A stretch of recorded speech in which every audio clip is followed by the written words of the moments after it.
Hey, there we go. Good morning, good afternoon, good evening, wherever you might be. Hello there, welcome. My name is Jeff Fritz. Today is December 13th, 2018. Hello in the chat room. You saw me sneak in there for a minute earlier. Hey, Shy Sharp. Code for Veronica is here. Hello. Landon BR, Hugo Doll. We're almost there. IT Goran, hello. Venkat Ramova, hello, good to see you, welcome.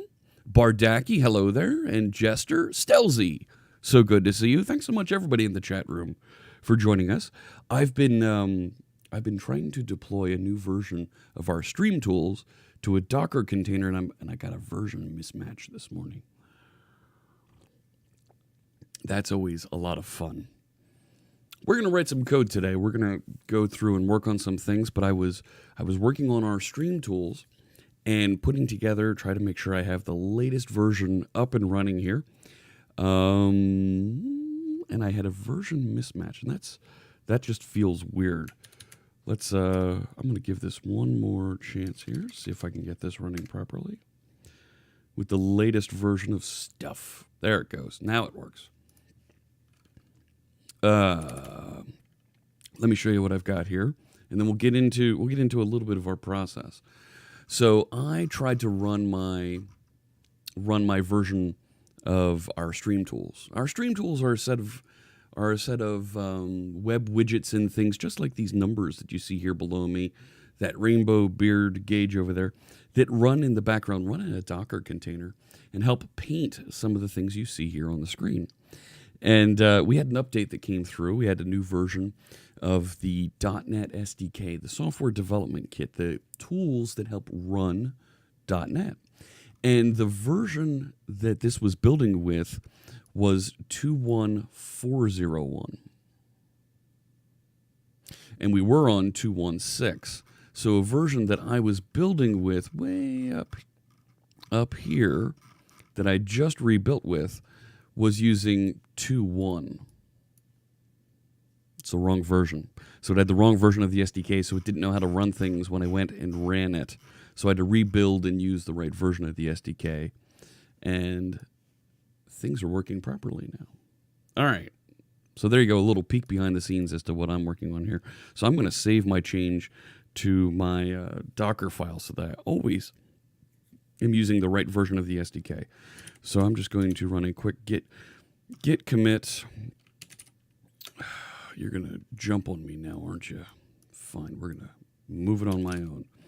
Updated version of the SDK in the Docker file. There we go. And I'll push out that change after I authenticate with my key.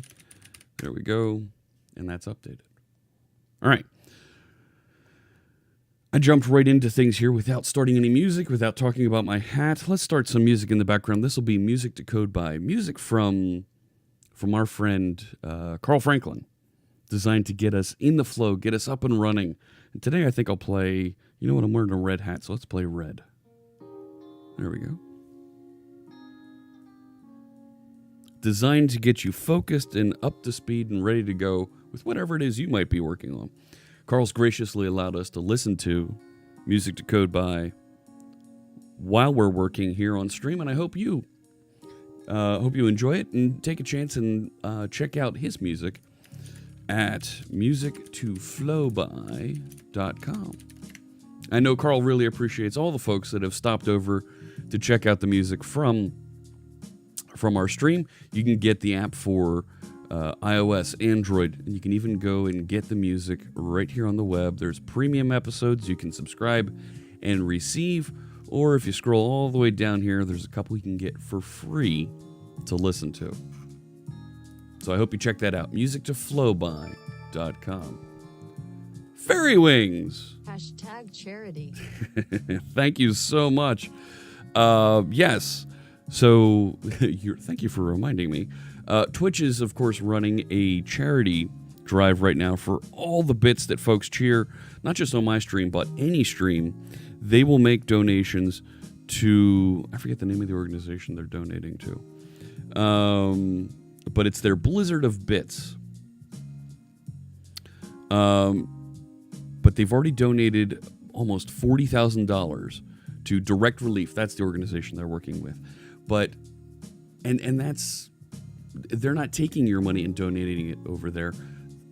They're still going to relay to me a certain amount of those bits, my appropriate portion as a streamer, and I'll donate that to Girl Develop It. Thank you so much, Fairy Wings. Direct Relief, there it is. All right. And we are also setting up Seth Juarez. Yeah, we'll get to that, Janescu.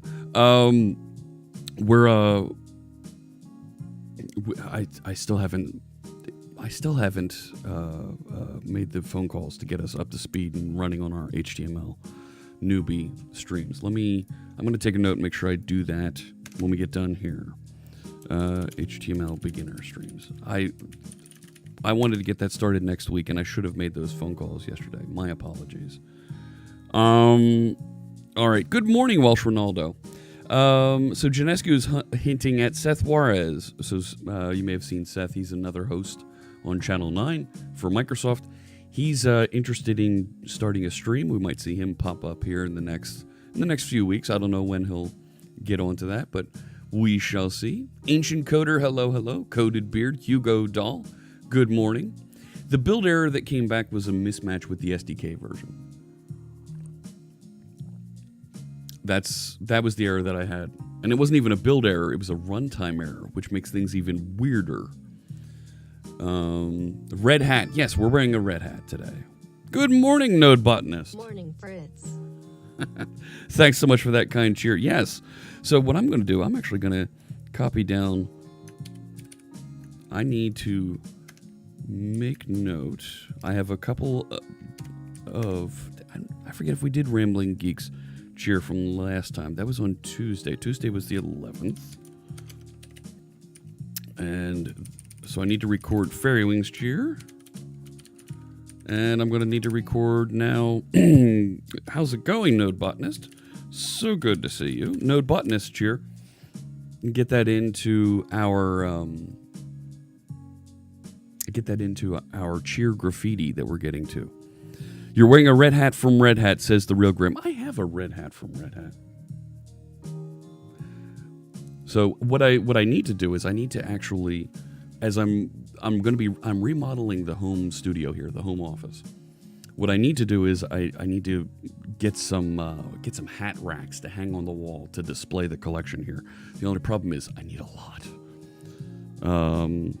But let me back up here so you can see. I'm wearing, that is the Hollywood Tower Hotel logo there. Let me come over here. Hello. And I always wear these hats and they look like they're on crooked. I don't get it. They feel like they're on straight, but when I look at them on camera, they look crooked. I don't know. Is it me? Being lazy before streaming in an hour and change. Ah, terrific. Make sure you check out. So Fairy Wings is here. Make sure you check her out when she streams later today. Hello, 4th month here, winking face. Thank you for that subscription, Devlead. Yeah, thank you for that 4 months. But make sure you check out Fairy Wings. She's going to be building some cool things with chainmail later today. Chainmail. It's so cool to watch. And our friend No Botanist builds all kinds of cool IoT things. Things perhaps with not just Raspberry Pi, but I was so cool. Tell me, Node Botanist, did you see Susan and I? We were working with MX chips at Microsoft Connect last week. The recording is available out there on YouTube from Connect. I have the recording from our session we did at Dev Intersection. Hashtag charity ship it. Yes! Thank you, sequel Mr. Magoo. I'll make sure we get that into the mix here. Sequel Mr. Magoo. And we will match. We will make a donation to Girl Develop It based on that cheer. And Twitch will match and make a donation to Direct Relief. So cool. Oh, thanks, Node Botanist. We need a command for GIFs on the MX chip. I think that's a fine idea. But we need you need to be able to see the MX chip in order for it to be interesting. If it's just here on my desk, who cares? Right? We want to put that somewhere so that folks can see that. The Hollywood Tower Hotel, let me finish about this. This is actually the hat. Let me see, where is it? There it is. From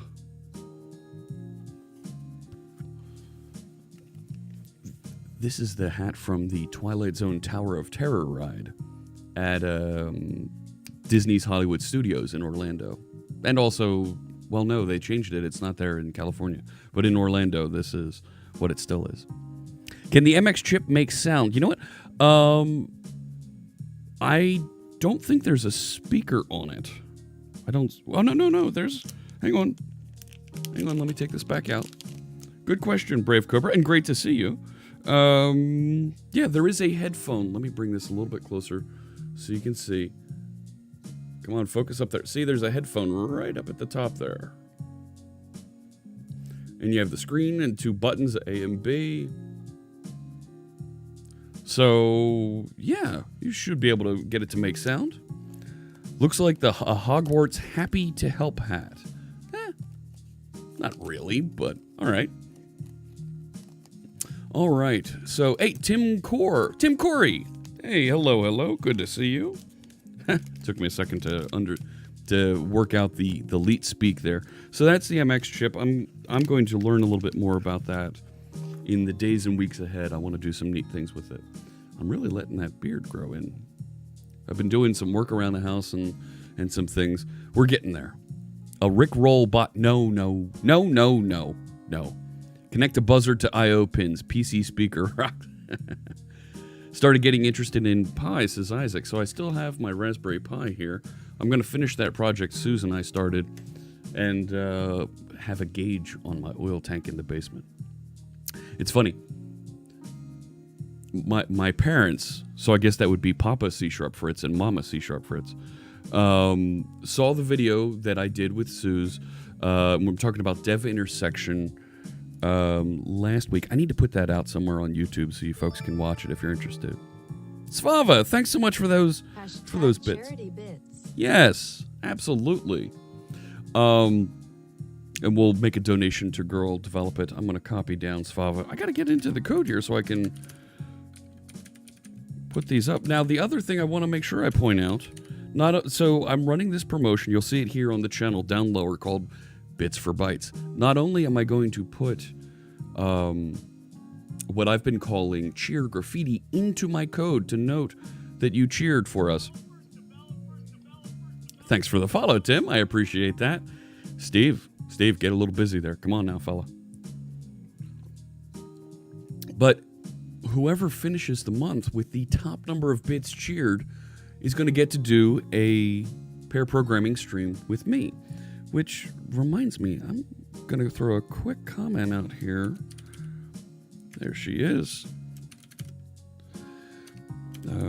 Our winner from last month, I want to make sure that she takes me up on that opportunity. You won the November Bits for Bytes drive. Would you like to pair program with me on stream? There we go. So that was Moz that won the last one. You'll see my comment to her on Twitter. When is the Rainbow Challenge happening? The Rainbow Beard, I've ripped the date off. So whenever we hit 5,000, I will do from the home studio, I will do the Rainbow Beard. We've missed the deadlines to do something funny in public, but we will absolutely make that happen. Going to set up a Piehole. Let's talk about what that is for a second, right? It's the Raspberry Piehole. That sounds weird. But it's a tool that you can use. You can set up to do ad blocking using Linux hardware on a Raspberry Pi. There it is. There's the Raspberry Pi. So a couple installation methods. It's free. And you install it on your Raspberry Pi, and then you have all your requests route through it. Install, use Piehole as your DNS server. So that's it. You just route through there, and you don't get any ads popping through. You need the rainbow beard, says Node Botanist. Well, here's the deal. We get to 5,000 followers, and we'll make the old soup catcher here look rainbow-licious. Maybe we can get Skittles to sponsor us for the day. It's a rainbow of fruit flavors in Jeff's face. No, that's not right. No. Throw me a frickin' bone here. No, Dr. Evil, that's terrible. That's a bad idea. But maybe. Rainbow hat too, maybe. Can we make the screen bigger? We'll get there, Venkat. I'm not actually... Oh, you're right. We were talking about the stuff on screen. Thank you. Good call, Venkat. You're right. Points to Venkat there. You're right. And the next day I will shave. No.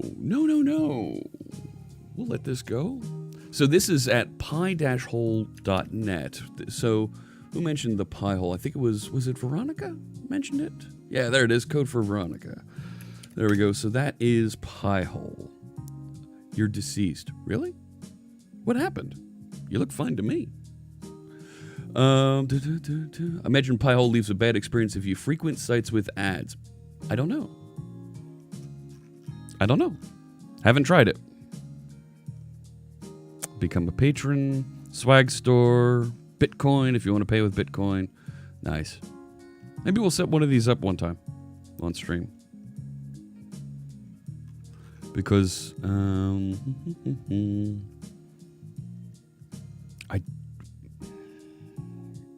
just need to figure out how to connect to the Pi and make sure that you can see it on screen. Let me come back to that. Maybe we can do that tomorrow. My soundboard has a total 90s radio vibe. This is music to code by. Yeah. It's not bad. Not bad at all. What would work outside a Pi, like on a proper Linux box? A proper Linux box, whatever, so that I can remote into it. I mean, I could VNC into it. No, you can't VNC into it until you install the software. Usually when I work on my Pi, I plug in my monitor right into the HDMI on it, because the Raspberry Pi has an HDMI port here on the side that I plug right into, and then I plug my keyboard directly into it so that I'm coding on it. But to remote into it, Node Botanist, is there a... Let's ask our friend Node Botanist here, because they're really good with IoT devices. Is there a way from Windows that I can remote in and work on the Pi and get that nice graphical user interface from Raspbian here on screen? There's it runs as a container too. Ooh. Why not? Yeah, that's what I think. You're right, Bardaki. That would be an easy way to get that running. But I would also need to get a new... I can flash the SD card on this from before. Hey, Rambling Geek, good to see you. Let me do a little bit of research. So I've got this. I could catch the HDMI output. Oh, wait a sec. No, I still need to push a keyboard into it. And right now, the only external keyboard I have is the one that I'm... No, wait, I had another one.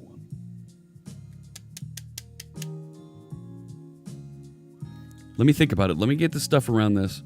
And I do have the capture card that I could use to route this. There is documentation for it. Yeah. That's Windows IoT Core. That's not Raspbian. This is running Raspbian, a version of Raspberry Pi. Let me set up to do this tomorrow morning, and we can work with the Raspberry Pi, and maybe we can set up the Piehole. X11 client locally. Right. Yeah, I'm going to take these ideas down. Let me... Piehole tomorrow. I will absolutely... Let's schedule that.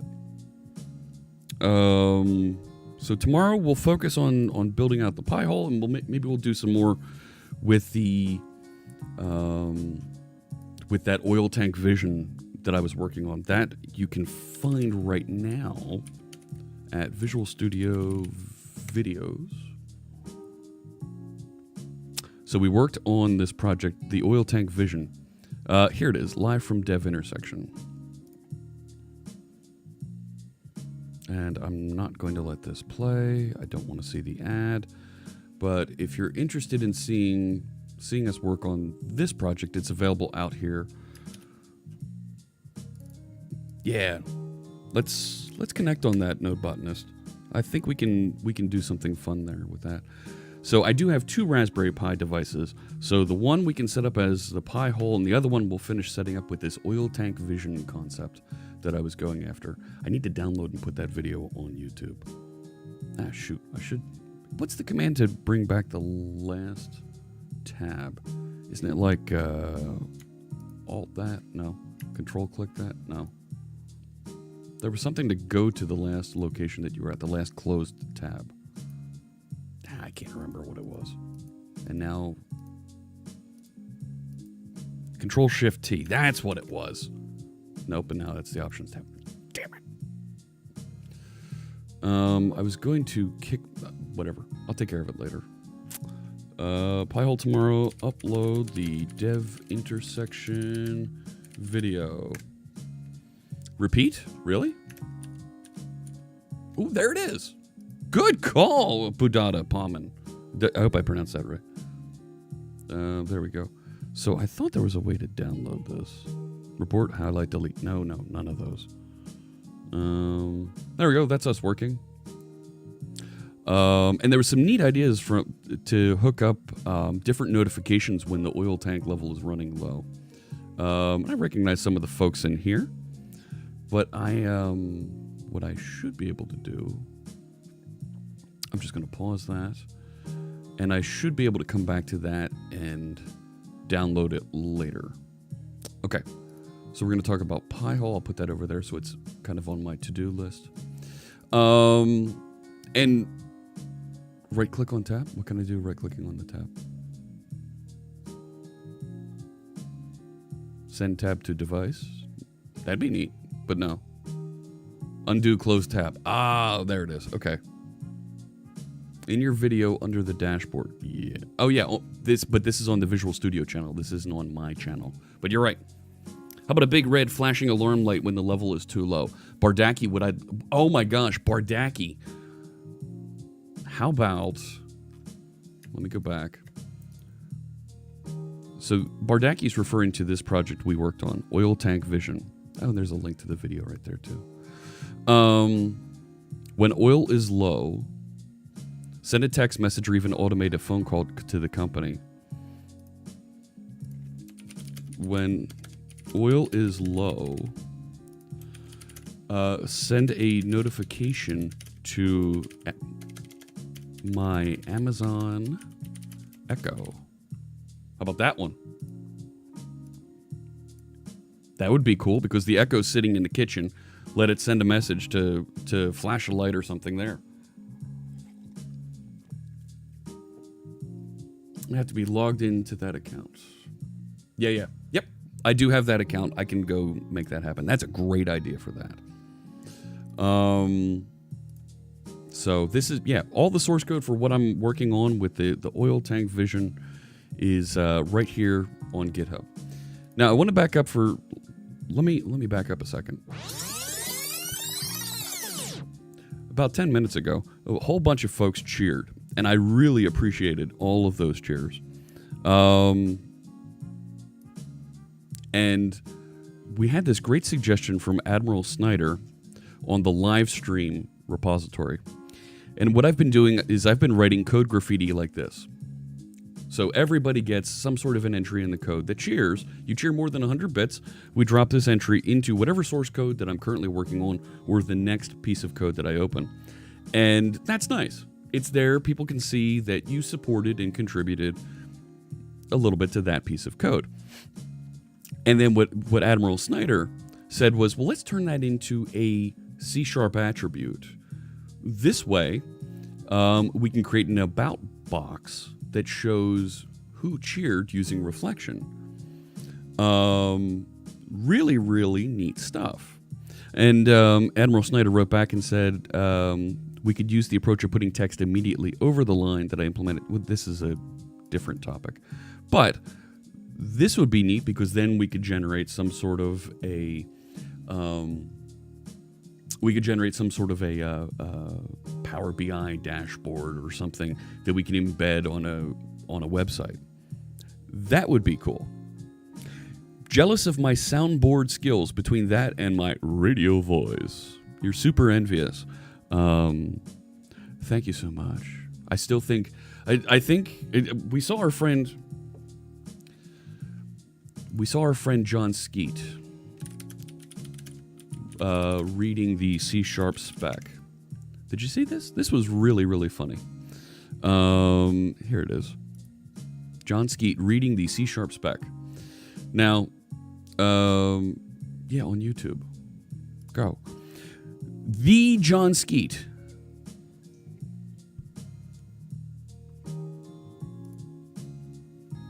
Hi, John. John joined us for a stream. Hello, everybody, and hello from Tony. Just going to put Tony over here. Reading by the open fire. Anyways, I've had some folks say that I should do an ASMR reading of some things. That might be fun. So, yeah, Node Botanist. Well, here's the thing, right? Our friend and security guru, Barry Dorns, you may know him as Blowdart on Twitter, kind of egged on this one. And the C# team thought it was amazing. C# has its roots in the C family of languages and will be immediately familiar to C. But in order for John to do this, I really like what he did. He actually turned this into a GoFundMe to raise money for a charity. And he's still collecting money for the charity. But he donated to the organization Transcode, supporting the trans community, allies with hack days, and etc. Really great effort by those two to turn something that's funny, something that was John didn't have to do, but turned into a charitable, great organization. So, hat tip to them. Well done. I really appreciate it when folks do interesting things like that to support others over video. So, yeah, that was very cool, Node Botanist. So, there's a little bit of that. Would I do a Christmas storytelling evening? I might be able to do something like that, Brave Cobra. Sure. Read a... Tell you what, I like that idea. Sudalite, thank you for the follow. I appreciate you joining us. Let's do this. Christmas stories with Fritz. What stories would you like me to read? Let's make this a charity stream. And we'll figure out where donations to go to. We'll send it to some place besides Girl Develop It. All cheers. Go. And you know what? I'll even set up a donation box for that night. We'll figure out to whom. All right. Mark this as planning. Mark this as a question.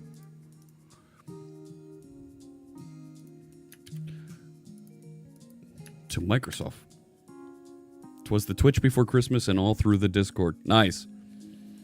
New license spec. Yes. That happened. Yep. What are my thoughts on the C# 8 async iterators? Asks Vasily Pupkin. Looks nice. Looks easy to use. I think it's a something easy for folks to use and make coding simpler, a little bit more readable. And Microsoft is not a charity. And I wouldn't donate it to .NET Foundation. I like the purpose of the .NET Foundation. I think there are folks out there that need help that we can donate to. What is the tool that displays keyboard combos in the video? Asks Venkat. That's something I should add. Let me turn it on right here. This is called Karnak. There it is, and Fritzbot got it right. Yes, Fritzbot got it right. It's running in the background here. Wow, I've got a whole bunch of crap running. Go away. We don't need you right now. And we don't need Steam right now. We don't need Slack. What else? There's Discord. Oh, don't need Skype running right now. Last thing I need is someone calling me. Where did it go? There it is. So there's Karnak. So I run 3 screens and it'll present right here on the screen for me, so you can see what's going on. All right. Good. So let me know. Put your comments, your thoughts here, what you'd like us to do, and we'll put together a Jeff Reed's Christmas story stream. I think that's a fine idea. So Christmas is Tuesday the 25th. How about Sunday the 23rd we do that? And we do it during our normal stream on the morning of Sunday the 23rd.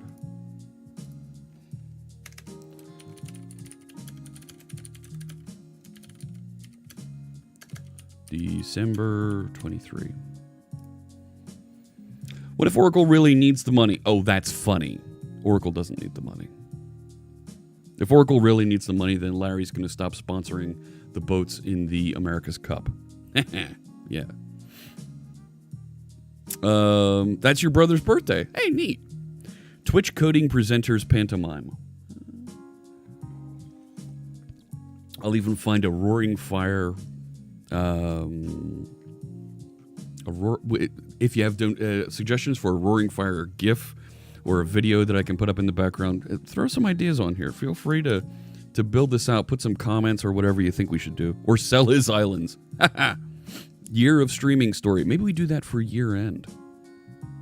A year end stream. The year of streaming. Do a summary of everything we accomplished. That's a neat idea. Yeah. Maybe here used to run them in their team room. Yes, yeah. Oh, that's a great idea. Humanitarian Toolbox would be a great charity. It would be. I'm not sure about. I think there's some other organizations that around coding and supporting folks that might be interesting. A closed bugs countdown. That would be fun.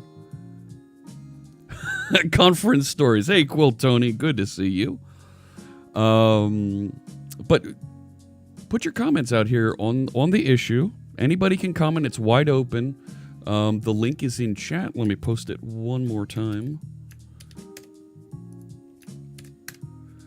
So put your comments there, your thoughts of what we could do for Christmas stories with me, and if you think I should do a year-end review of what we did with the stream, we can absolutely do that as well. All right. So I liked the idea of creating an attribute so that we can generate some sort of a report or something using reflection. This is neat, but it means we're also going to end up with a common library that's going to get pulled into all of our projects. Doable. I'm going to leave this out here. I'm actually going to mark this as an enhancement and help wanted. This way, if somebody wants to take the time and write this little attribute, go for it. Check it out. I think this is something. Hey, Hugo, thanks so much for subscribing with your Twitch Prime. We'll make a donation to Girl Develop It, and you get to use the .NET bot anywhere you want. Maybe use an existing assembly attribute, says DevLead. Maybe. List the attributes on the About page on Fritz Stream Tools. I think this is going to be like a Fritz Fritz Stream Library, Fritz Stream Lib or something. All .NET bots are like the C# bot. Yes, they are. They love the C# bot. So, you know what I want to do here? While I'm here, I'm going to throw out a couple more... I want to hand out a couple more VIP badges while we're here. I want to make sure that we send one over to Dev Lead. Oh, I've got to do that in the Twitch one over here. So I'm going to give Dev Lead a VIP. Dev Lead's helped us out building some build tools that use Cake, the C# make tool. So I want to make sure that we recognize his contributions there. Thank you so much. You'll get the little gem next to you. I want to make sure I also... If there was somebody else here, I wanted to make sure we gave... Node Botanist. I'm actually gonna pass Node Botanist a moderation sword. They've done tremendous things helping us here. Thank you so much. So you get a sword, and I'm gonna also throw a VIP over to Stelzy, who's been helping out. Implemented as a tag helper, cheer graffiti. I like the ideas. Let's not forget them. Write them into... post some comments here on the issue for the cheer graffiti issue. And we'll absolutely make that happen. Don't throw swords. The Lady of the Lake threw swords. And you saw what that did. It made somebody king. Right? That wasn't too bad. It can't be all that bad, right? Is there a software equivalent solution so I don't need Elgato Streamdeck, asks Perry. Yes. That's a terrible answer there, Fritzbot. Terrible. There are folks that have a web-based version of Streamdeck that will drive buttons for OBS. It's a web-based OBS, web-based remote control for OBS. I forget what it's called. No, I think this is it. OBS Remote, and this will help you just with running OBS. There it is. So you have scenes and sources that you can start, and it connects using WebSockets to your OBS so that you can run it not just on a phone. This is an Android device. You can run it on a tablet. There's also a website that'll do this as well. WebSockets. What's the web-based one?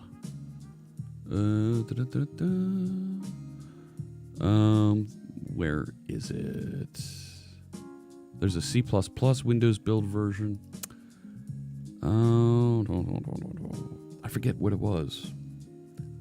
Thought about making your own with a Pi. That would be fun. Sure, you could do that. It runs over WebSocket, but you're going to run into... You could do a Xamarin Signal version. Sure. Absolutely things that you could do with this to build your own Stream Deck. For my money, the Stream Deck is freaking amazing. Let me open my Stream Deck here so you can see. Right, so I've got all my buttons here. This is my top level. I've got all my music that I play here, Rimshot, Clapping, the Sad Tuba, all the different people that I play music for. I started customizing buttons, right? So, right, I've got the Wilhelm Scream. I've got, right? I do have... But what I do have... What do you have? Are a very particular set of skills. Very particular. Skills I've acquired over a very long career. Very long career. Right. Wow. I can't believe you spent all this time. Wow. Now with the new Xamarin Forums 4 shell would be a cool demo app. That would be cool. When the coffee is low. Oh my. Yeah. Down here I have the full taken dialogue here. Some Dr. Evil quotes. Mr. Blutarski, 0.0 put in a lot of effort there. And I only have 6 and thens loaded up there. Because I started ripping out the and thens, I realized that some of them sounded very similar. So I started trying to isolate and make them a little bit different from each other. I realized that, you know what, I got to ditch 4 of these because they just weren't high quality enough. It left me with only 6. So there you go. I've only got 6 and thens, and I saved the last 2. Yeah, Frank. This guy is just funny. Which guy? Hey, Adrian. Thanks for joining us. I know. So, I want to ask this. There's a way to run a poll in the chat room, isn't there? Chat room. Can you... Come here. Get a little closer. Come here. There we are. If I put the control of the and thens in your hands so that you could run and then with an appropriate timeout so that we don't spam it here. And Quiltony knows where I'm going here. Make it so. That's another good one. I need to add that to my list. Make it so. From Captain Jean-Luc. If I made the and thens available for folks to be able to use, give you the power. Yeah, maybe.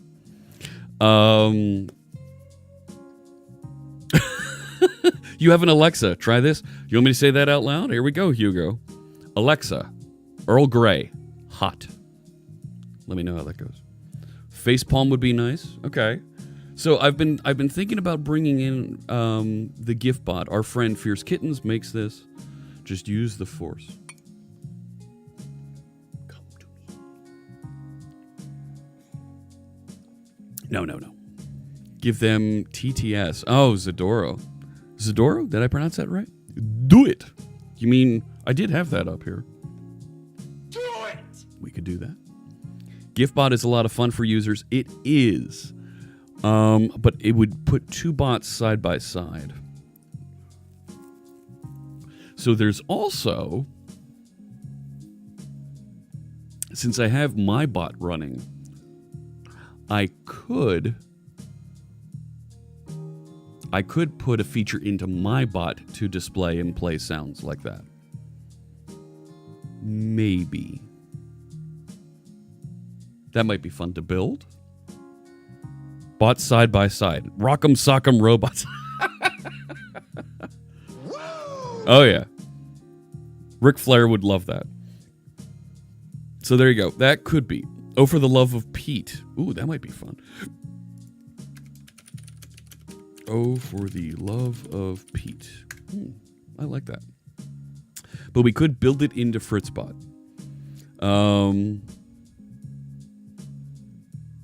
What does it do to get... Oh, okay. I like that idea, Mr. Magoo. So that would be another stream tool here. I still have to deploy the pipeline. Let's see here. To play a sound and get my attention. Okay. Here's what I'm going to do. I'm going to mark that as an enhancement and help wanted if somebody wants to take a look at that. Most that use GiftBot have it as a second bot. Oh, I didn't know that too, Wolf. Oh, that's not a bad idea. Hey, Tim Corey, we'll catch you later. I want to get over to our code here in just a minute. Twitch extensions that use Azure, what is connected to Fritzbot, so the extension will be the soundboard. Oh, yeah. Security as well. Security and timeouts, yes. Yes. I like it. All right.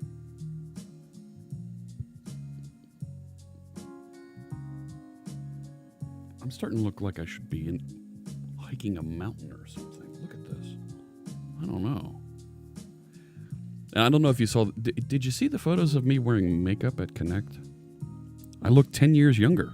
Who knew? I love it when a plan comes together. Oh, DNet, that's a great one.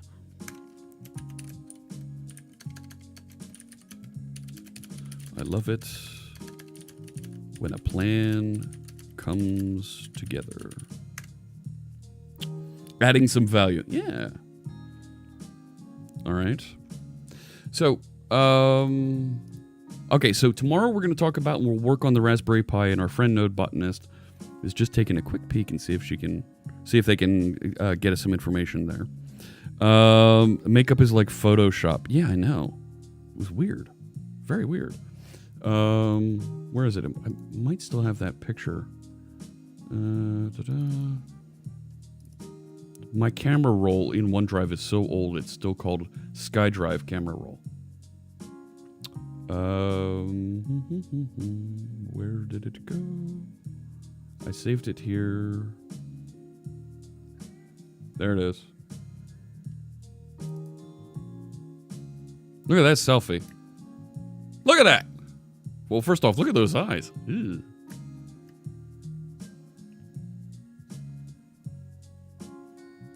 I'm terrible at taking selfies, but I look so much younger.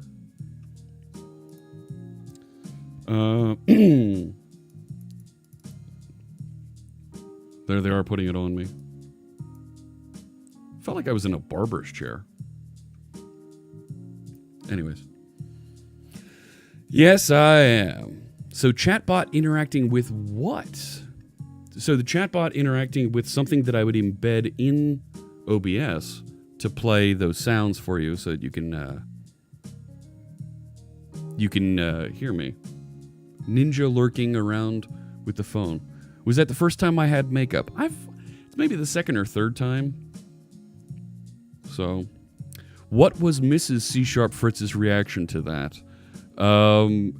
She was a little surprised, and I think there was a cat call whistle in there. You know what I mean? Desert Griffin says, today's the Microsoft User Group Holiday Party and Job Fair in Atlanta. Printed out a few copies of your resume. We'll be handing them out. First time going. Don't be nervous. When you go to a user group, when you go to a meetup with a bunch of other technical folks, most of the folks that are there are introverted, are just looking to meet other people, just like you. And a lot of folks that do show up are looking for jobs. They are looking for opportunities. Relax, have a good time. Nobody wants to intimidate, nobody wants to bully. Everybody's there to have a good time together. Talk to them, and you might be able to find something. We are going to code today, Brave Cobra. Yes, indeed. I was been making my way over there. Making my way here. All right, let's change back to the extension we were working on. Let's jump right back into this. That's not the right one. I want to be over here. There it is. Went to Flux for meetups. Okay.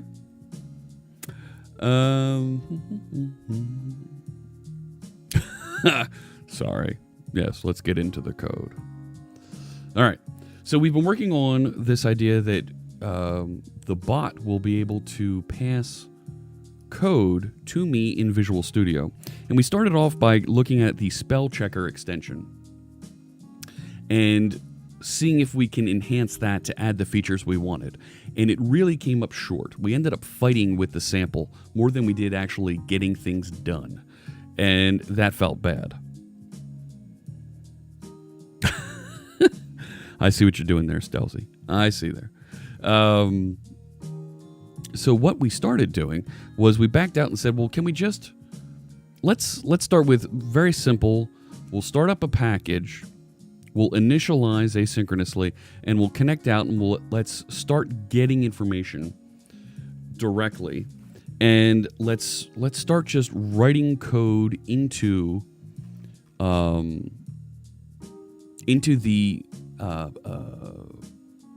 the general output pane. Let's start simple. Get that happening.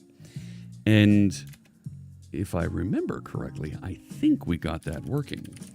So if I say .NET run, so this is running in the background. Can't argue with AI. Nah, it's wrong. That's what it is. It's just plain wrong. All right, so this is starting. And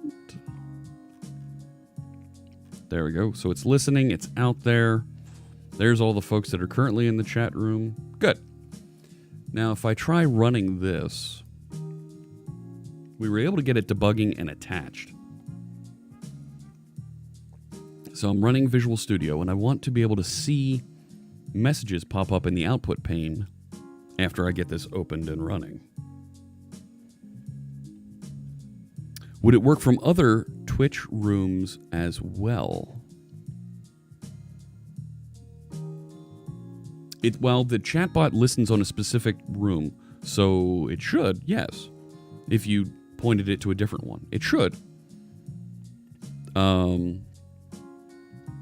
So there it is, up and running. Good. Let me open a project, and we should see it attach and start here, right? So if I open... No, get back here. Go away. Shoo. Recent projects. Open Core Wiki. We wouldn't want to spam the chat with these commands. Well, eventually I think we're going to build a Twitch extension that relays the information directly. But let's see where that goes. There we go. And Fairy Wings just started her stream. Cool. Come on, open the project. We should see this stop. There we go. So it's initializing. Good.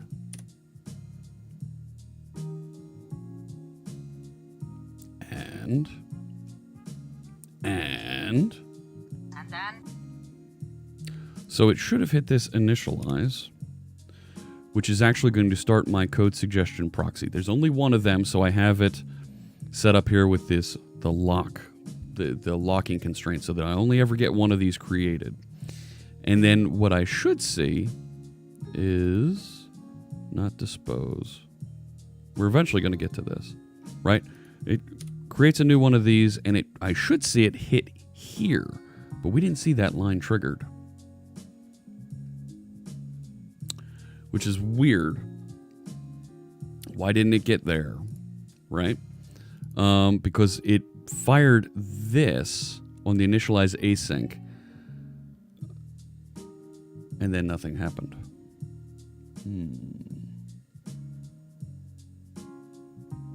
You know?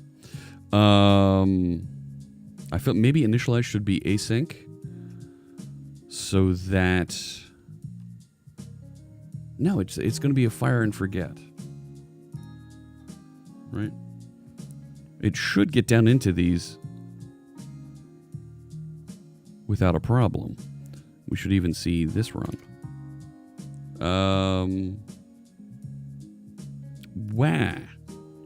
Wow, complaining about my extension. Thanks so much, Visual Studio. That makes me feel good.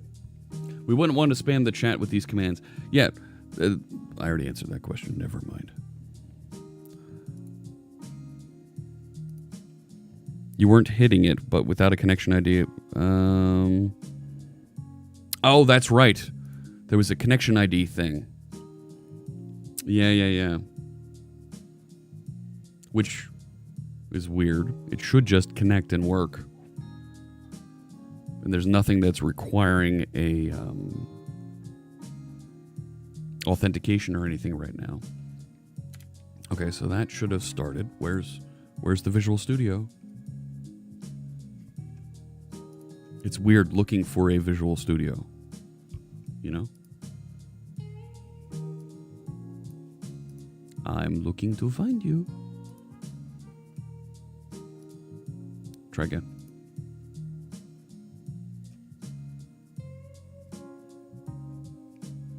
Where's the experiment? There it is. Yeah, we're going to step through to that initialize and see if we actually hit it. Come on, Visual Studio. Okay, that's interesting. Yeah, I don't know why you were moderated on that chat message. I do need a what did you do? Oh, that's a great idea. I'm going to copy that one. That's a great idea. I'm going to have... There we go.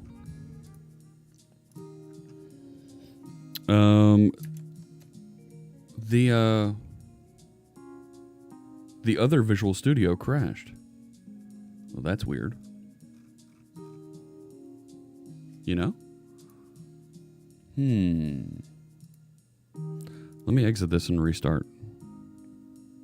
Just to be safe.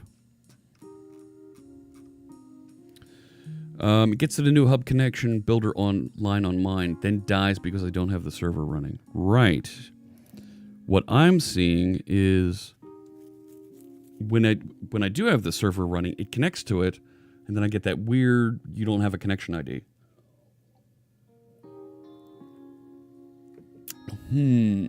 Let's see. All right, and restoring, good, go.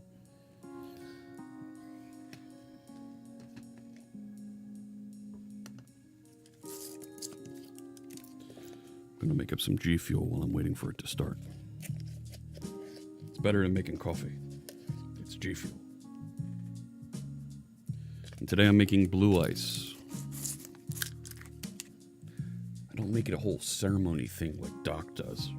I always thought that was kind of weird. But then again, he is sponsored by them. So, come on, Visual Studio. Start running.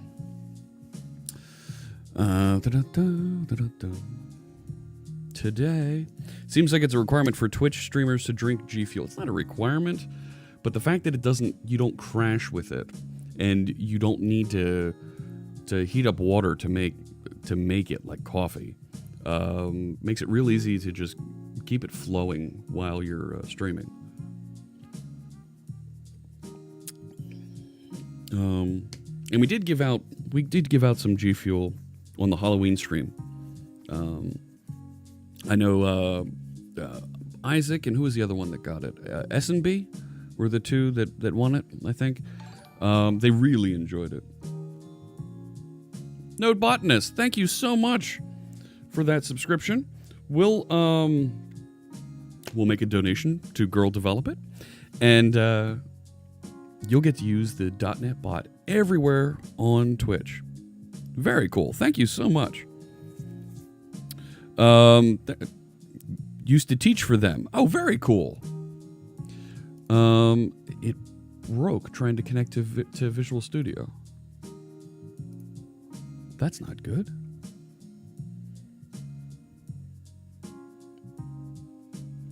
Let's see. Come on, get started. Here we go, here we go, here we go. Come on, Visual Studio. Otherwise, this is going to be a pain. You need to restart Visual Studio while coding? Yeah, never happens. Never. Context switch deadlock. Where was that on? Yeah, right? Nothing. You're kidding, right? Come on now. Attach to process. I see lots and lots of .NETs. I'm not worried about those yet. Lots of Firefox, Keybase, blah blah blah blah blah blah blah blah blah blah. I'm looking for devenv, which should have been up here. That's this one. The other one hasn't started yet, which is going to make this really painful. You know what I mean? Why does it say let me close that. We don't need Edge running. Goodbye. Goodbye. Why does it say I have 2 Discords running? Shut down Discord. Shut down some of these other things, like my Logitech stuff for my mouse.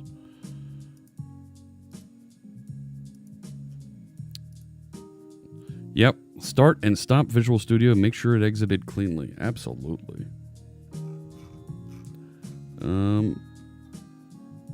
I don't see any other Visual Studio bits here inside of my inside of my task manager. All right. Try this one more time. Not 2019. Here we go.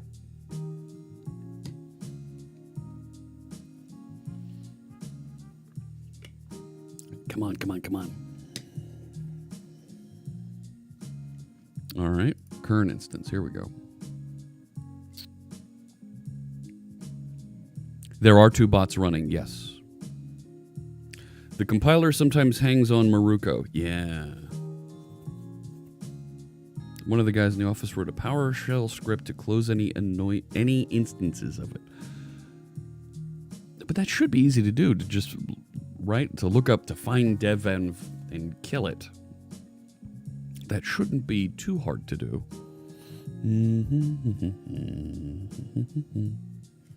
I'm going to close this version of the bot, so I only have one. Now there's only one bot running. Come on. This isn't... Without being able to run Visual Studio, it's going to make this really hard to debug and work on.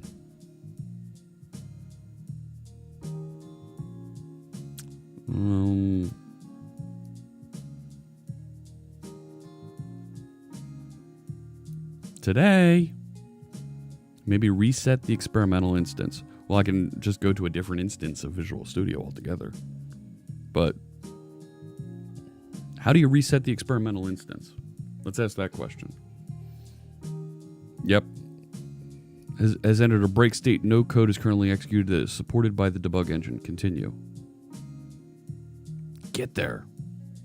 Nah, it's not 2019. This was working just fine the other day. Gotta go get ready for your stream. All right, take care, Node Botanist. Should be a start menu option to reset it.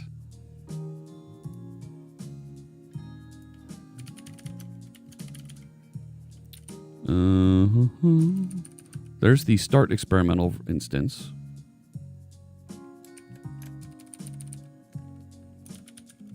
No, don't do that. Reset the 2017 experimental instance preview. I think that's the way to go. Because this isn't going anywhere. This isn't doing anything.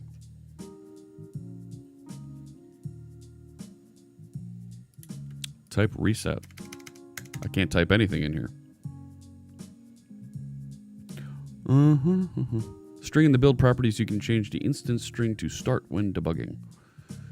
Yeah. This is kind of just hanging here. Not making me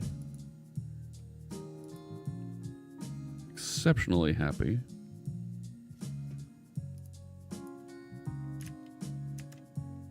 And this doesn't look like it's doing anything either. Oh, I do have several arbitrary instances of Visual Studio. Yes, yes. I'm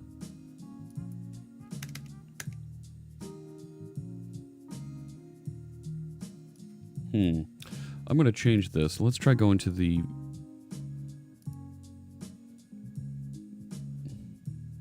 Try going to this one. The Visual Studio 2017. See if we can get it to load in in a different instance of Visual Studio, because there are so many Visual Studios.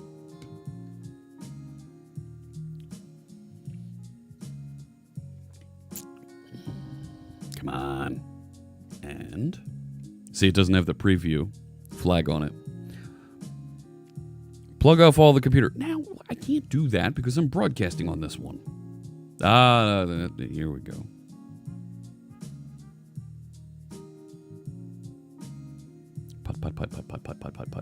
Putt. See, it looks like my hat's on crooked. It's not on crooked. It's not. It's on straight. Yeah, I see what you're doing there. I see it. Takes some time for some reason. Well, let it ride. Okay, so this is open. If I go to Tools, Extensions and Updates, I want to see if my coding... It's my head that's not on straight.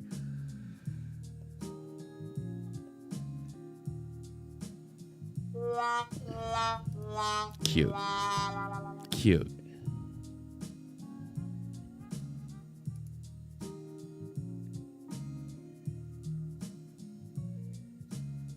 Okay. Come on. This is the problem with developing Visual Studio extensions. Come on.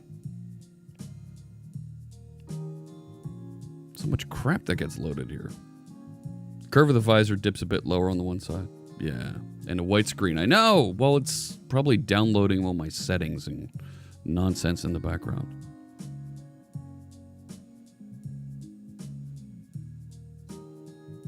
Come on. Am I going to get my mouse back here? The memory issue? No, I'm at 51% memory. We're fine.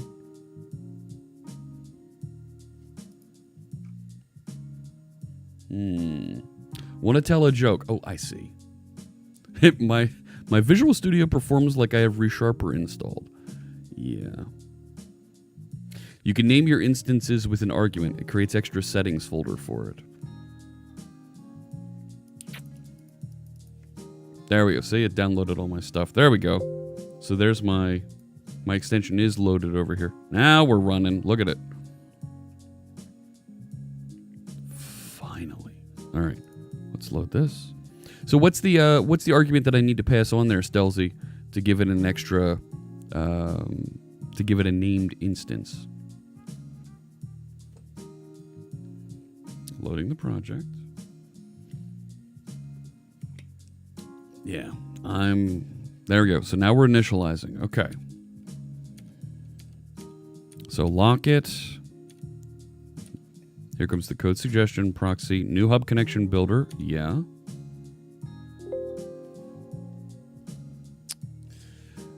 Did not load. Problem could have been caused by configuration change. Yeah, continued to show the message, but what was the error?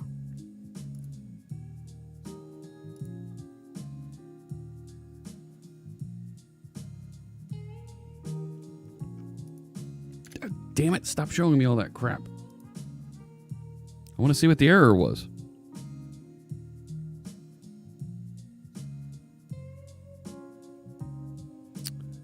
Would it have been in the activity log, or do you think it's going to be... I think you're right, we're going to want to put a try-catch around it. Loaded, loaded, loaded. Go away. Here we go. So it loaded net standard. Cannot find source binding. That's... Don't care. Loaded, loaded, loaded, loaded.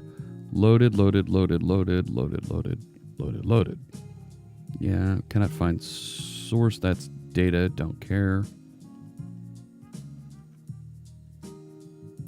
COM object that has been separated from its underlying RCW cannot be used. No. Okay, so not clear exactly what happened. I think a try-catch around this will be a good start.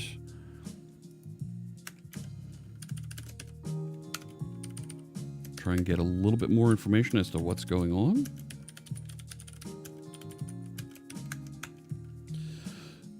I can't write it to the console because I don't really have a console.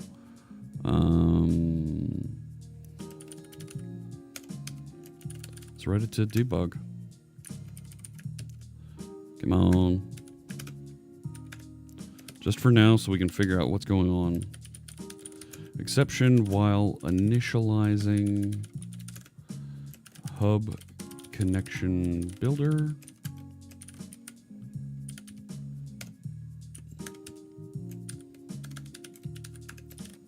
I don't need the toString. It does that implicitly.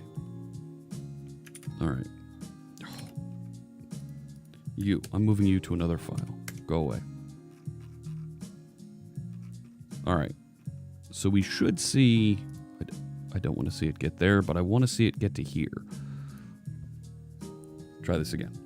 Visual Studio writes an XML when an extension is behaving badly. Yeah, I thought it did.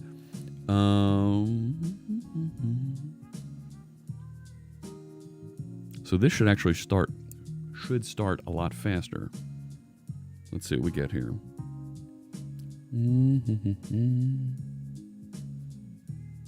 The dialogue says where that file is. Oh, good. Good. We'll jump in and find that. So, trying to open CoreWiki. I should try and find like a smaller project so I don't have to wait for as much crap to load.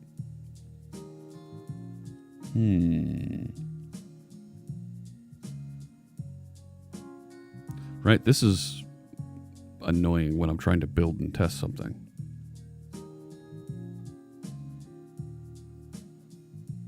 Since CoreWiki is such a big project.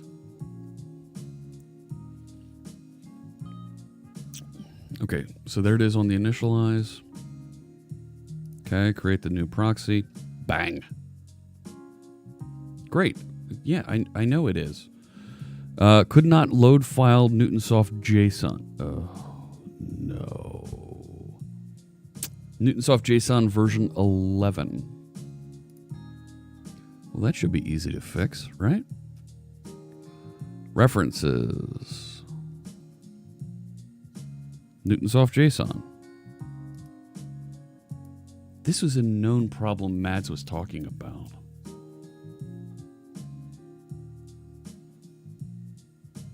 It's using the Visual Studio version of Newtonsoft JSON.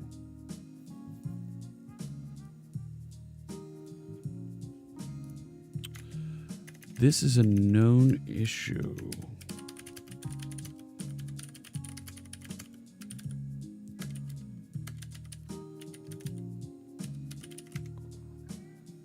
Nah, it's not the package. Here.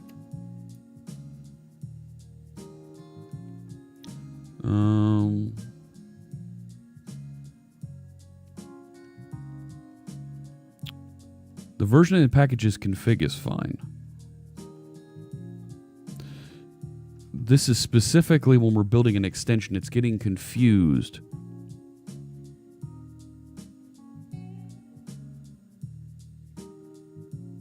When you're building the Visual Studio extension.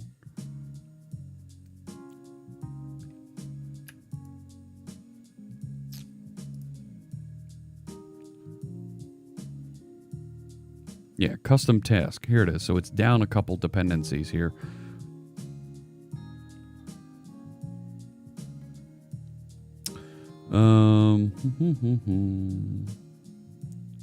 Ensure your custom task inherits from and the dependent assemblies to the same directory.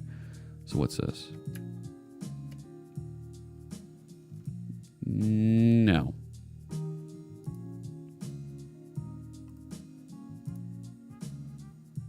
No, that's not it.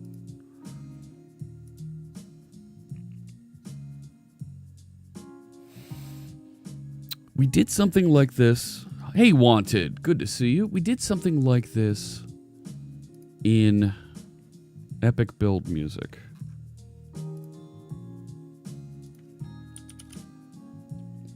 Because this uses Newtonsoft JSON as well.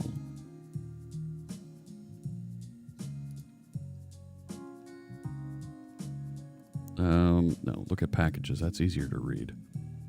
Oh, no, it doesn't.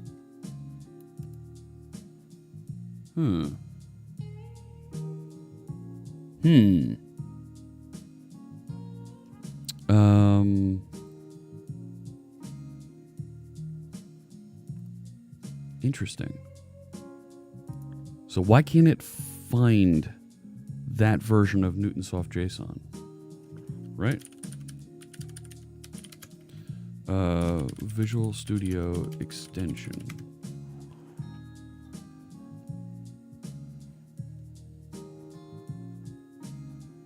Not included in V6. When I run an extension, it runs successfully. Could not load file. Yep. That isn't a Visual Studio component, so yes, you need to redistribute it if your extension has a dependency. Set copy local to true. Oh, I need to add it to the manifest. Hey, Doc Easy E, thanks so much for joining us. So there we go. I'm not... So in my dependencies here, I need to add...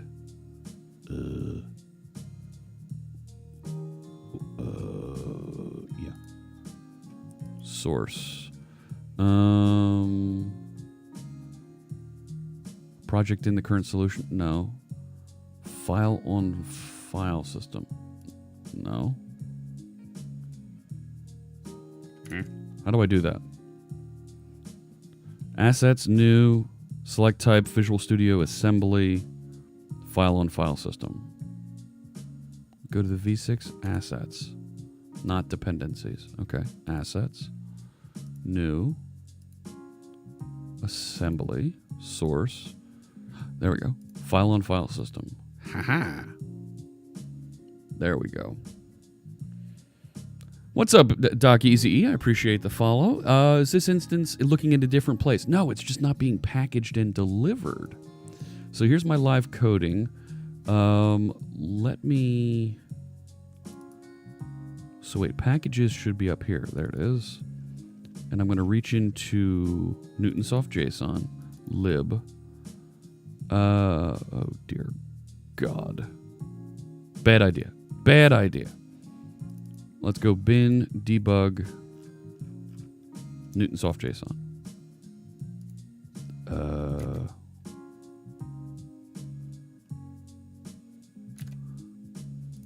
Say okay to that.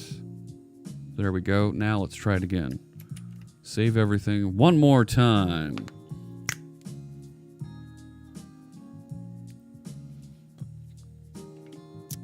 Come on. You can do it. And this time I think I'm going to start a new web project or a console project, just so I get a smaller project. Yeah, that's what I ended up doing, was grabbing one from the Target build directory.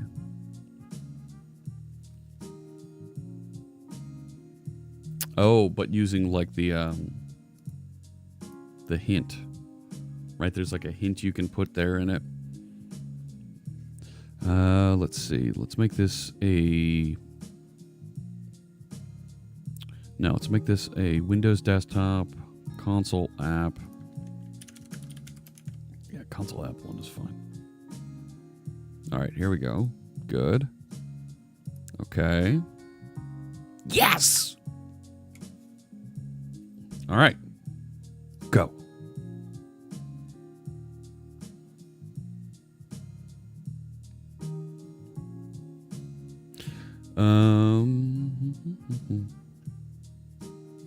All right, so now if I go to the output window, output. Hey, Doc Easy E, thanks so much for bringing your Twitch Prime subscription here. I appreciate that. And we'll make a donation to Girl Develop It with that subscription. Thank you so much. And you'll also get access to the .NET bot emote you can use wherever you'd like here on Twitch. Thanks so much. I appreciate you bringing your Twitch Prime subscription to us. Why isn't there just the general output window? Right? I mean, when I build, well, now I've got the build window. So now, let's see if the add code to output window actually fires. So the syntax is something like this: code, the name of the file, test CS, some line, public string, foo. Nothing happened. It didn't run this. Rister87, thanks so much for the follow. So nothing came through. Did it actually pop into the web interface? So I have a web instance of this that will show a little bit. So it did come through, but it did not do anything. You know what?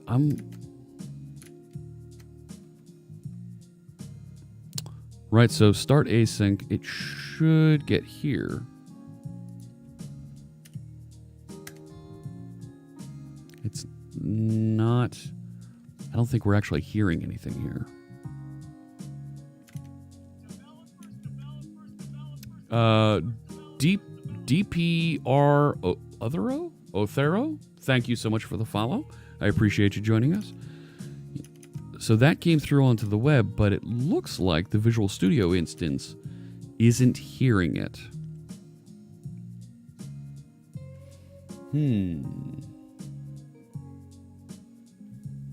Is the web interface using the same hook? Yes. Yep. So if we look at the debugger and on new code receiving a suggestion object.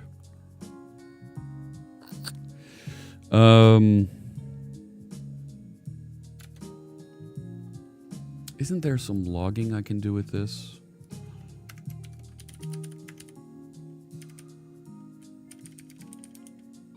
Let me see. There's got to be a way to do some logging. So this is the SignalR client that we're using. We're listening and we're using SignalR. That's an ASP.NET Core technology that allows us to have this live connection from some sort of a client to the server, so the server can push data to us. In this case, the server and the server will connect using WebSockets. So I've got a WebSocket connection I'm making from my .NET client, and I also have one made from my web client over here that's listening for messages. And specifically, I'm looking for a message called on new code, and it's passing some sort of an object, some sort of a comment, right? Some arguments that we'll be able to interpret and use. I think you're onto something, Brave Cobra. Let's try using the non-generic version. So this generic version here that receives the code suggestion type, we may be getting a type mismatch there. So if I say on, and then the method name is on new code, and then some sort of an action handler that we want it to do, or we're going to receive a parameter type and go do something with it. So what I'm going to do is I'm going to tell it to call add code to output window.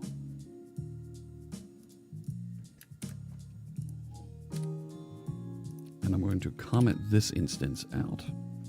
Now, it's going to get upset here. Argument does not match the formal parameter. Yeah. Now, that action type. Right, so action, whenever you see action here, that's what's called a delegate. It's a pointer to a method that's going to be executed. I could even do something here that's a little bit more, something that's anonymous, right? So an action is going to receive some sort of a, well, this actually is not receiving any kind of a type. Right, but I can specify the an array of the parameter types. So let's do that. New type. I wish I could just say type of dynamic.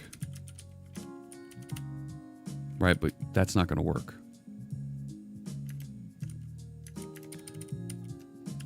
And I can't do that. Because what I'd really like to do is pass this dynamically in, so I can kind of inspect and say, well, are you actually even receiving anything? But it should match. Should match these. Ooh, object. That's a great way to. That's a good idea, Stelzy. Hello, Johan. Good to see you. So if I just put type of object to kind of force something in there. Johan, thanks so much for the subscription. 6 months in a row. That's going to bump you up to, a blue mug. Very cool. Thank you so much for your support. And we'll make a donation to Girl Develop It. Theseus Paradox, thank you for the follow. I appreciate you joining us. So now if I say add code to output window,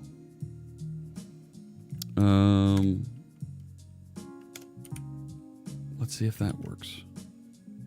No, it's still not. It's, let's do this. Let's do this. Add code to output window, X as code suggestion. Right? So I've turned this into an anonymous. Cannot convert type object array. Fine. Still can't do it. Convert void to task. It's not a function. It's an action.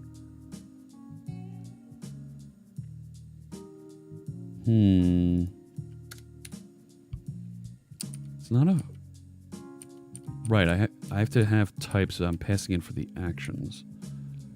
But it's a func taking, and I'm returning a task.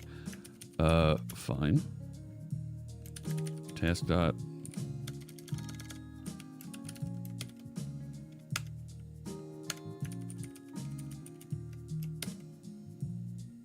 Now, why won't you do that? Yeah.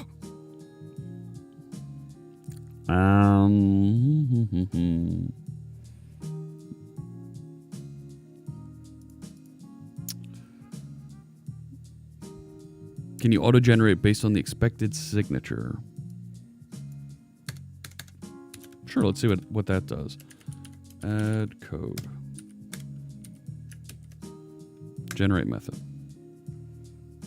Object array arg1, object arg2. Why does it think there's 2 arguments? It's a func taking in an array and returning a task. Not terrible. But I think, okay, so if I were to then delegate and say,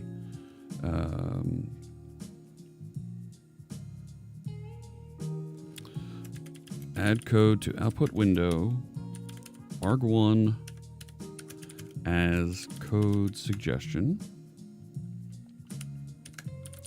return task dot completed task.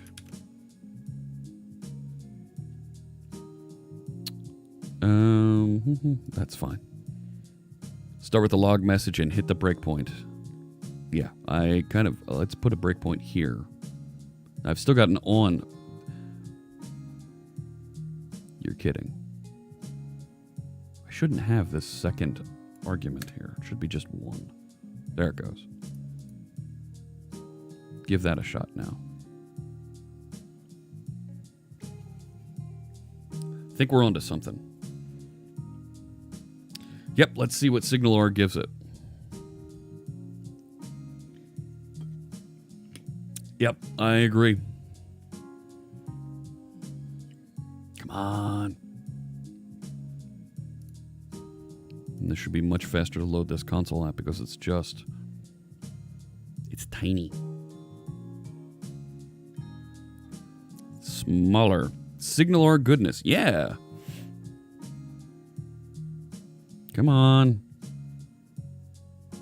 I think you might be onto something, Brave Cobra. There's that funny little bit of casing. Sorry for the impossible to pronounce Twitch username. Not a problem. Oh, it's David from Twilio. Hey, David. Well, when you put it that way. There we go. So we got the new proxy loaded. Client start. Good. That feels like it's moving in the right direction. All right. So now let's try this. Now that, I didn't get a new instance coming down yet.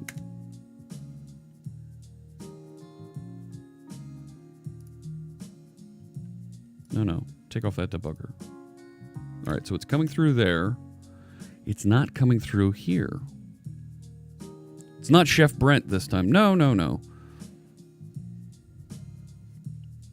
There's Brave Cobra passing stuff there. You can see. Hit the brake, and it's not... I'm not hitting that on new code at all. I'm wondering if maybe you're right about the casing, because if we look back at the hub... Where is it? Stream tools. And if we look at the hub...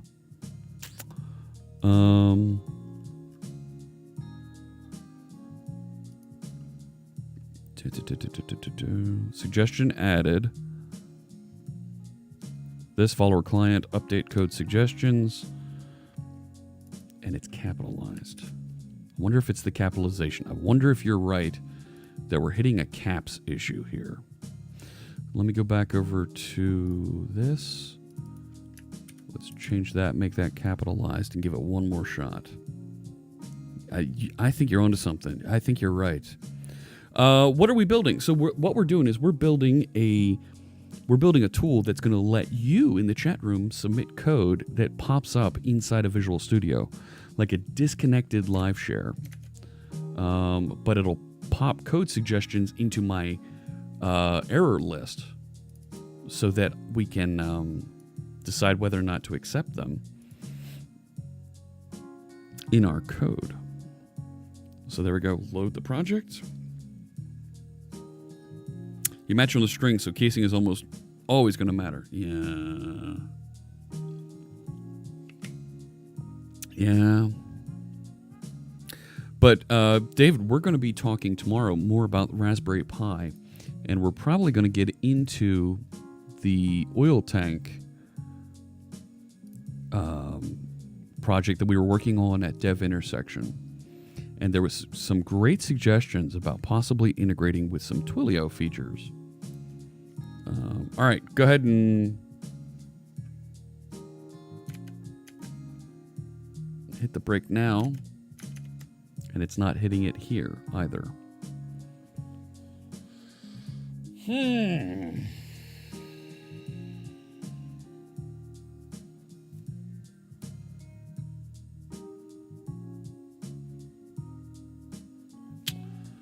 Huh.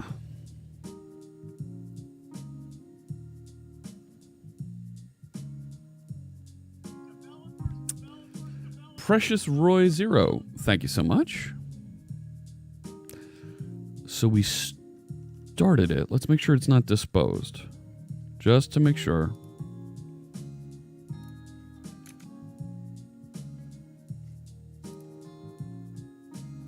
Why am I not getting it at all? What else can I do to try and trap what messages are coming through?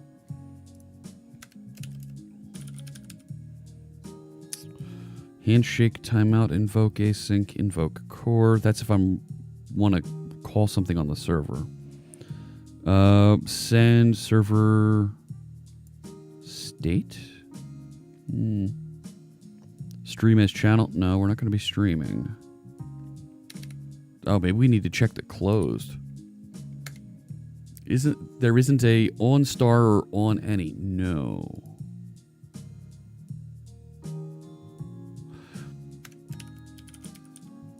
Client.closed. Let's put something on that.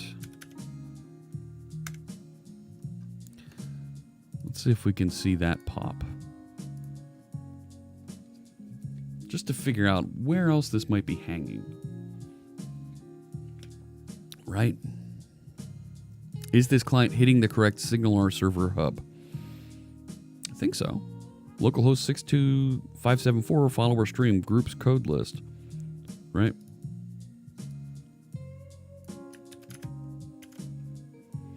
It's oh no.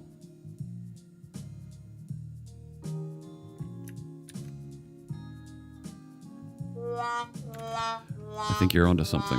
It's not code list, it's code suggestions. Are you kidding? Oh my gosh. John 3875. Set down. Hut. Thanks so much for the sub. I appreciate that. And we'll make a donation to Girl Develop It. You'll get to use the .NET bot everywhere here on Twitch.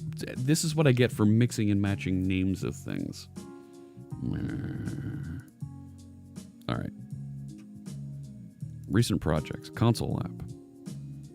The life of a developer. Constantly debugging and restarting. Restarting and debugging. Debugging and restarting. You don't need to womp there, David. I've got the sad trombone right here. I've also got sad tuba handy as well, so we can drop that in. There we go. I don't think we need that breakpoint anymore. Don't think I need that breakpoint. I'm going to skip that one.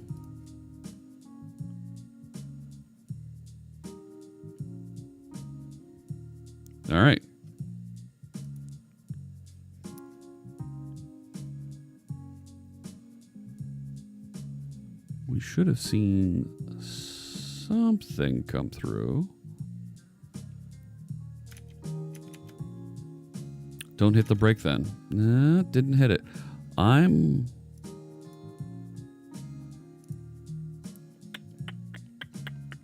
So client closed didn't fire. This didn't fire either.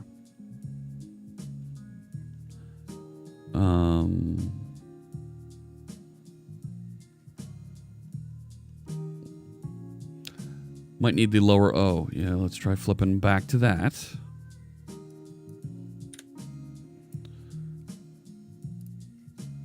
One more time.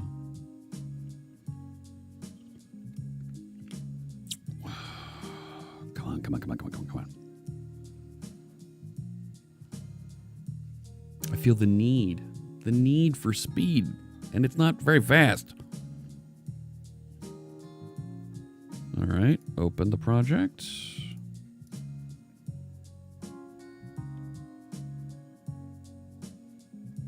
It's interesting to me how the first project always takes really long here. You know?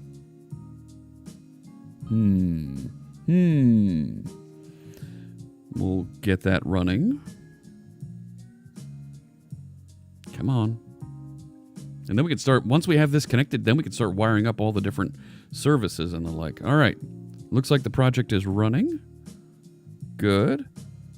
There comes some code. Is it working now?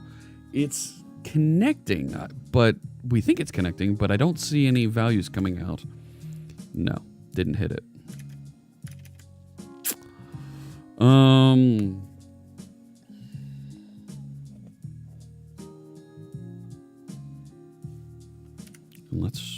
Let's try turning that one on too. I wish there was a way.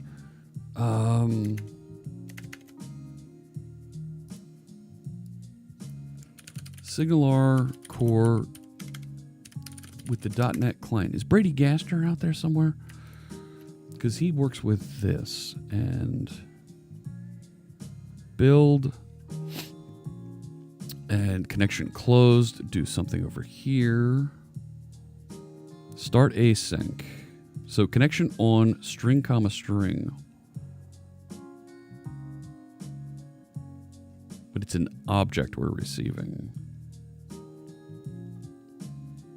Call hub methods from client. Call client methods from hub. Error handling and logging.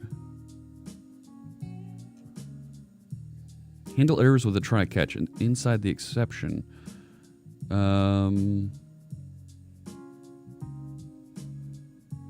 That's outside of it. I want to handle an error on the connection. Made it before then. Hey, Mordecai. Good to see you. Right? Once I have a hub connection. Methods. Right? It's...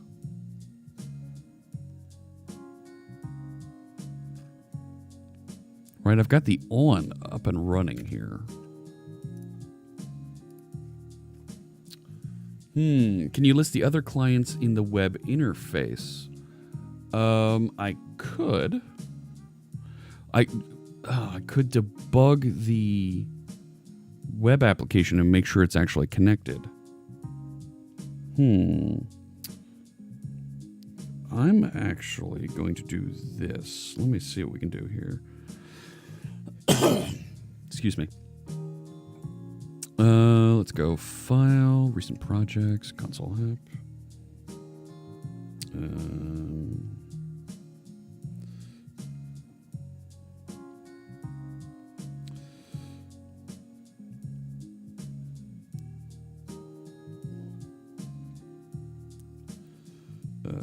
Could use some help debugging.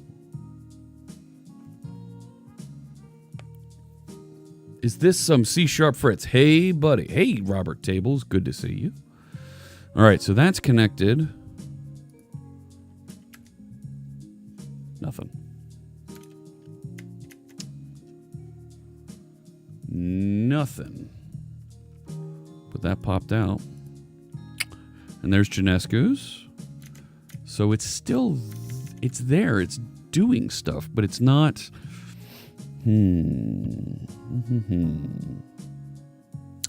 Brady's in the car. Okay.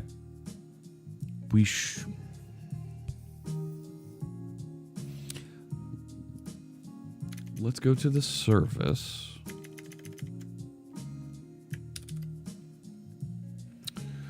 Let's take a look at the hub. So that's, yeah, if the updated, all right. Let's implement the on connection. Yeah. Let's see here. So let's write out to the log. Is the log here? No, we don't have the log here. Logger factory.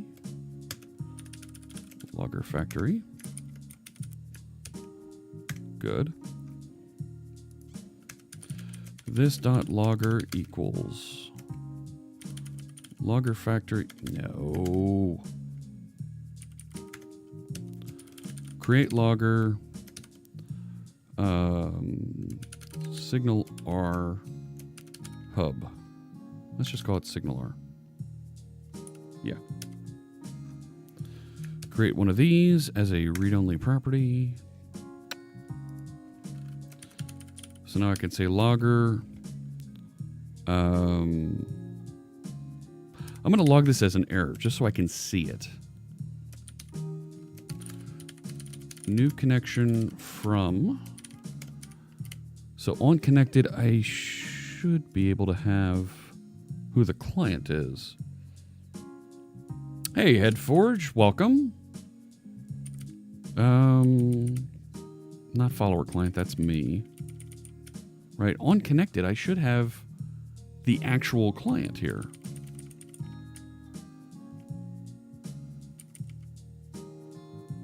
This context.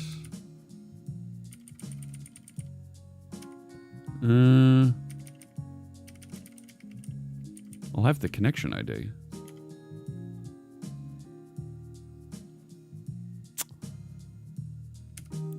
That'll be a start. That'll be a start just to get something. So we'll .NET run, so this is up and running. And we should be able to see the connections happen.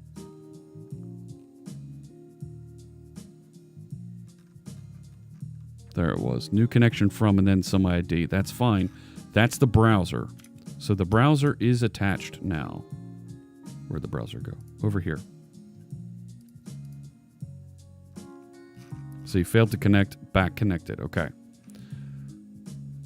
So now I'm going to restart this and I should see a message appear in here that Visual Studio connects.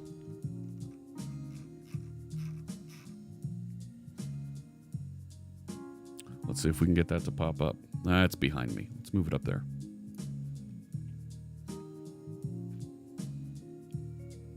All right, so there's Visual Studio loaded. Hey, crows. We're doing all right. So here comes the project loading.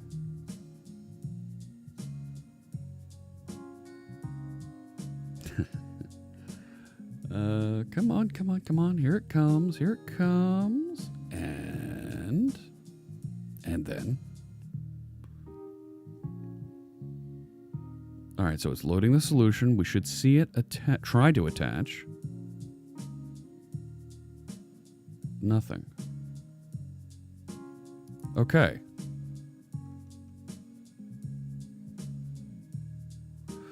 It didn't attach to the hub. If we look over here, this line looks like it didn't fire.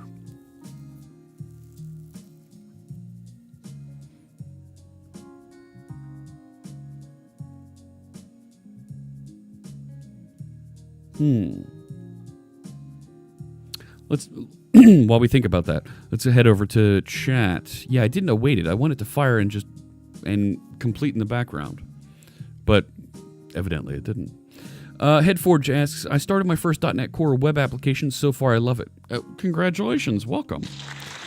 Only thing I couldn't find coming from a Java Spring background is something that directly exposes your repository from Entity Framework as REST to be consumed without doing the MVC wiring with request mapping.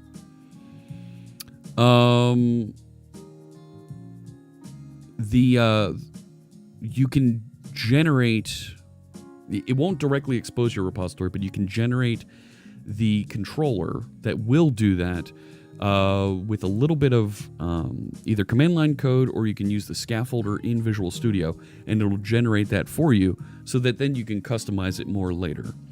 But it's not a direct exposure.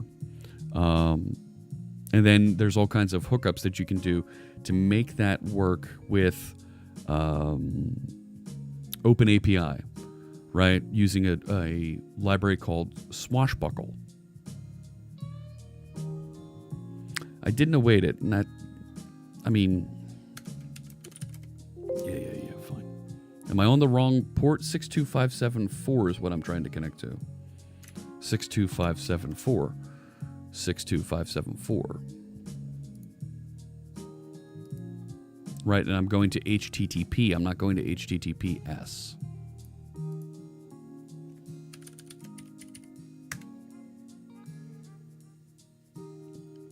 Right. And there's the connection. Okay. So that's correct. Follower stream group code suggestions.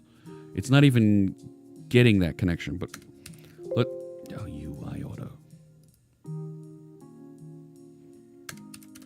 So let's force this. Right? Yeah, I know. It may cause deadlocks. Am I sure on the follower stream part? Yep. That one I am sure about. Because you can see it's right here. That's exact. Look, if I copy this, right? Localhost 6257. Shoot, come back. Localhost 62574/follower stream !, group equals code suggestions. So we're good there. We're set on that one because that does work. That does connect. And we'll open this.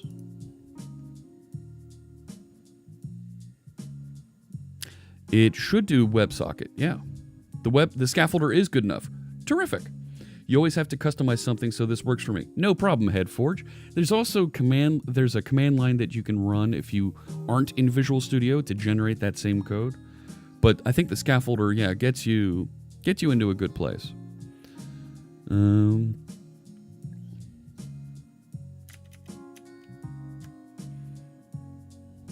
Maybe Visual Studio doesn't like my method of running. Maybe.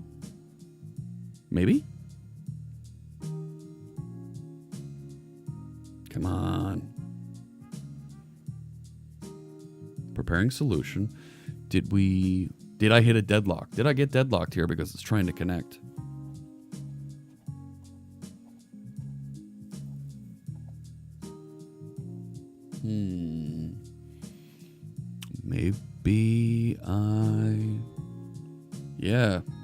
Maybe you're onto something here. Because that sure looks like it's oh yeah. Oh, team, look at this. I'm locked up good over here. Yeah. I think we inadvertently deadlocked with that. So let's come to here. Let's see how to write a fire and forget responsibly. Do not implement your fire and forget used by returning async void. Void returning. Do something async. You might call it void start something. Yeah, it wants me to do joinable task factory run async.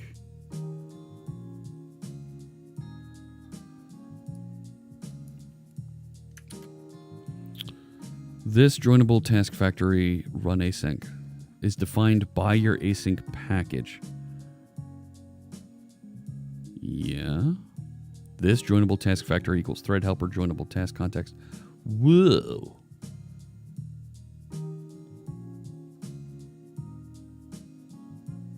Interesting. Good catch, sequel, Mr. Magoo. Yeah, we're deadlocking on this. Okay. So let's bring these two over so that our code suggestion proxy is a bit more responsible. Those good. Set these up appropriately here. Okay. So then instead of doing it that way, run async and then have my await in there.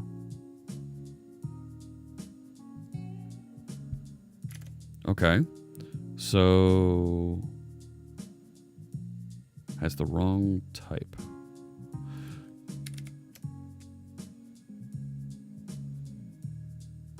Let me come back to that. That's interesting that that has the wrong type. Wrong return type. No.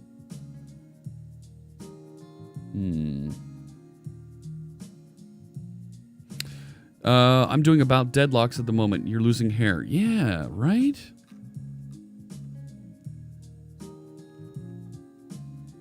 It thinks these are... I get it. Let me bring that back. This should be system.threading.task. Tasks.task. That's what it thinks it's.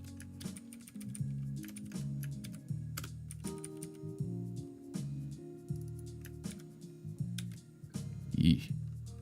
Okay. So now here, if we follow this suggestion, we should be doing joinable task factory run async.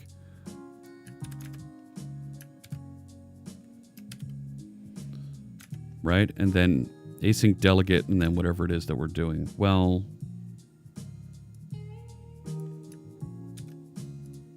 right, can I just pass that in?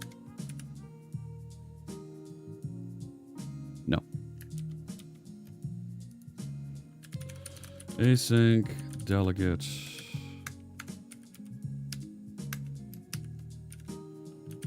await. And then I can get rid of this. Semi at the end here. All right. Yeah, you know what? I should alias the using. That's a good idea. You bought the yearly Music to Flow By sub. Terrific. Glad to hear that. Yeah, Visual Studio has its own task. Yep. Okay. So there's that running. File.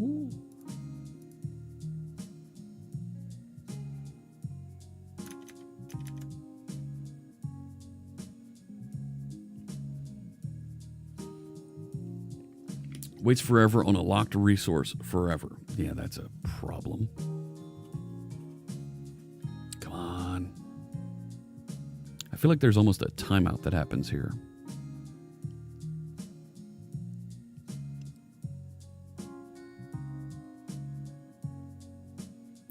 Okay. So I don't see a message that it connected. I feel like I should have put that in there. Rats. Try this again. But that await client start async should have just...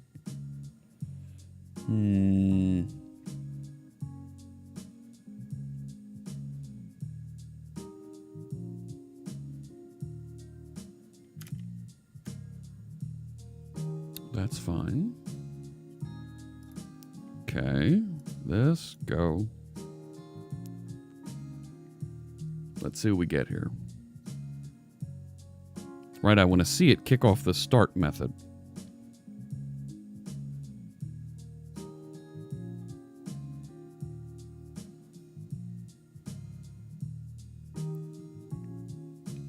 It does feel like there's like a timeout that's happening in there. There we go. All right, so it's kicking off start.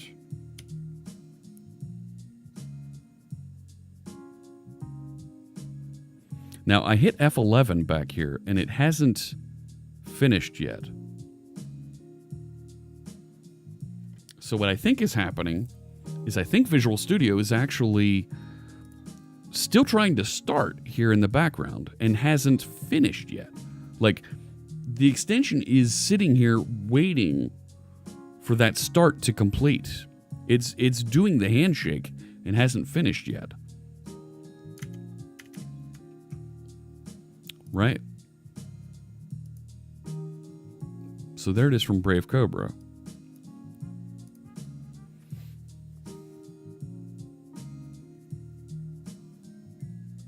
Right, the fire and forget prevented the user interface from blocking. I hit F11 here, so it should step out, and at some point I should end up down here. And it's not doing anything.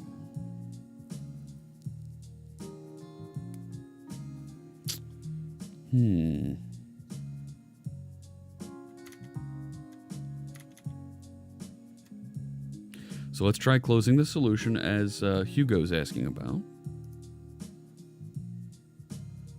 Nothing.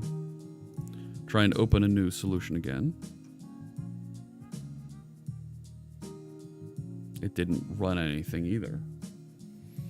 VS is massive, so anything on the main thread is bad. You don't get away with things you might otherwise. Right. I don't think I'm on the main thread. So if you look at the package here,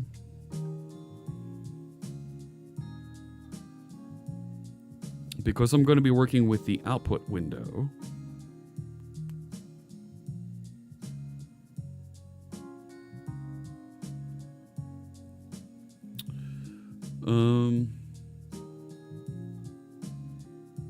yeah, you're right. Well, it didn't hit the on close because it never actually, right? I mean, I could put a break on the dispose. Oh, it didn't do the dispose either. That we should. Right, what was that syntax? Go find me that syntax.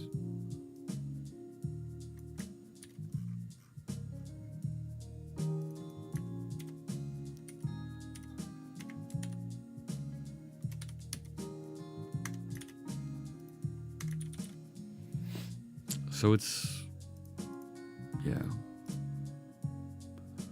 Let's try doing this. Let's initialize, even though we don't have,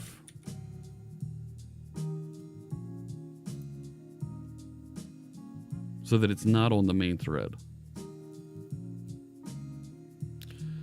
Oh, you think it might be, no, the singleton should be fine. We should be fine with that.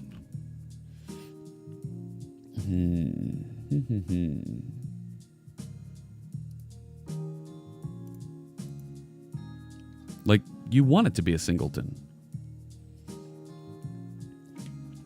So that it doesn't, we don't end up with multiple clients running around out there. We have one Visual Studio, listen and interact. Come on. Okay, so there's the client start. I'm going to do F11 to let it step through. And it's not coming back to me here.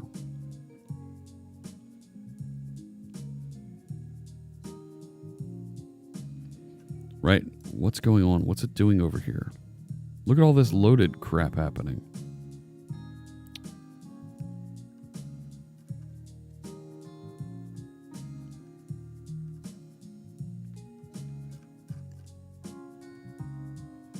I would love to be able to peek into there and see what's going on.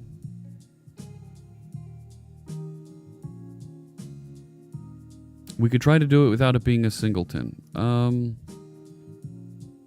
Okay. Sure.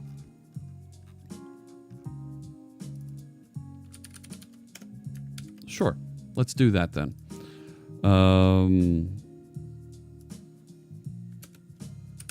So let's say this dot proxy equals new code suggestion proxy. And let's create one of these, generate that. Sure. All right. So now it's not a singleton. How to use async package to load VS packages in the background.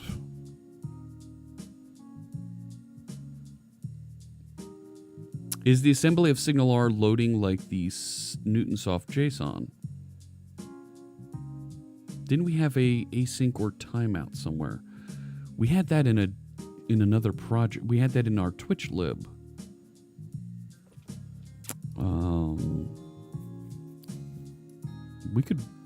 We could bring that over.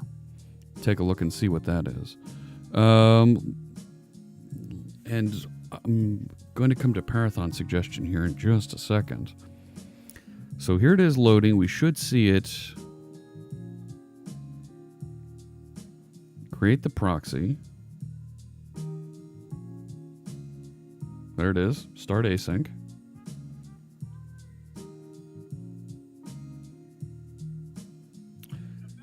Didn't return from there.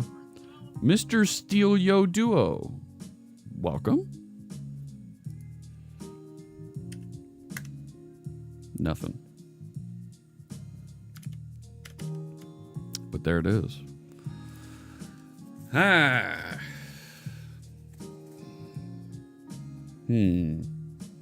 Okay, so it's not a singleton.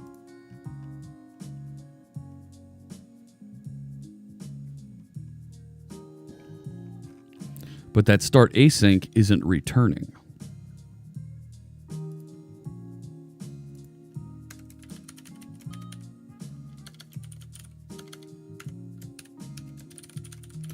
Completed starting connection to SignalR. Right, and is there anything that I can pass in here? Cancellation token, big deal. No.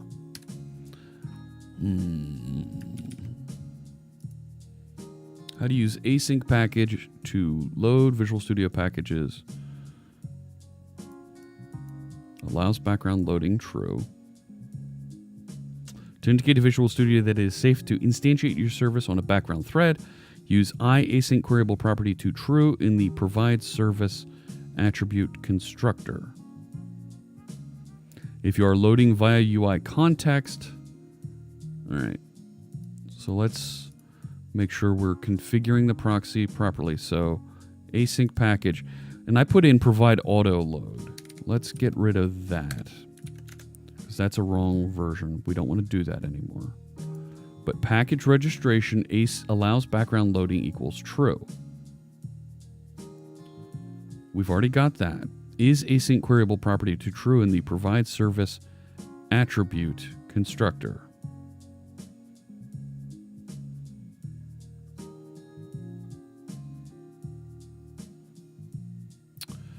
What type of service am I specifying?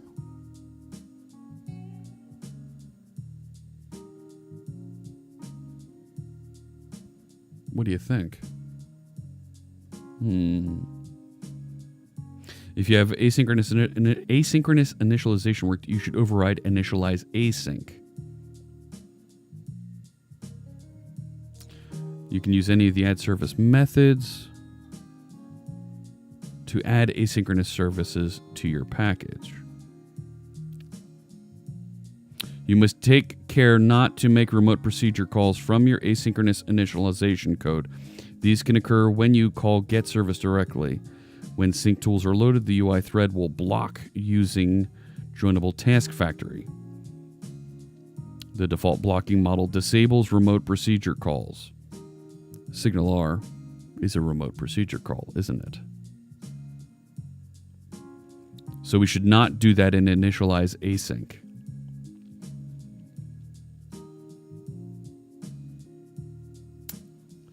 If you have one of those, you'll need to switch to the UI thread first. The alternative is to use the get service async type from your async package.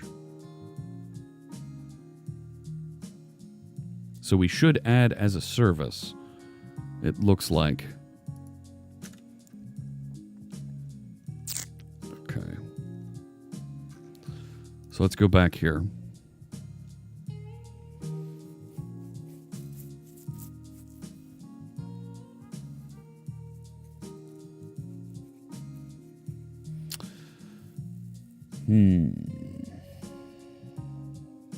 So if we take the code suggestion proxy, that is correct. You need to... oh, hang on. Bardaki asks, noob question. Haven't really worked with GitHub, wondering how I can add a contribution into the code. Just finished a new chat command. Need a pull request. Yes. So what you do is you fork my code, upload it into your copy of the code, and then you can create a pull request from your copy back to mine, and it will appear. So I feel like the code suggestion proxy should be, while it's not a service strictly,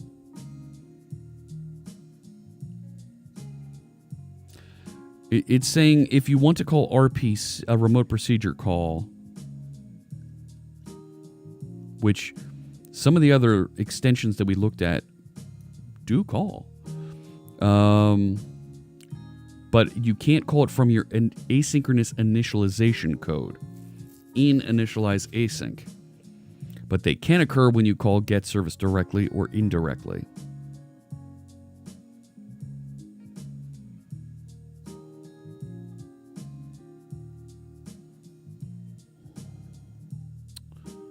Okay.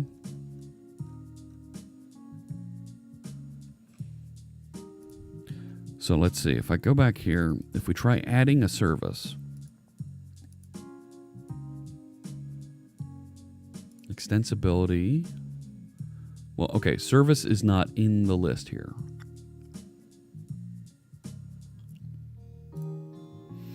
So initialize async, this should be called. However, we never saw it called when we had this syntax before.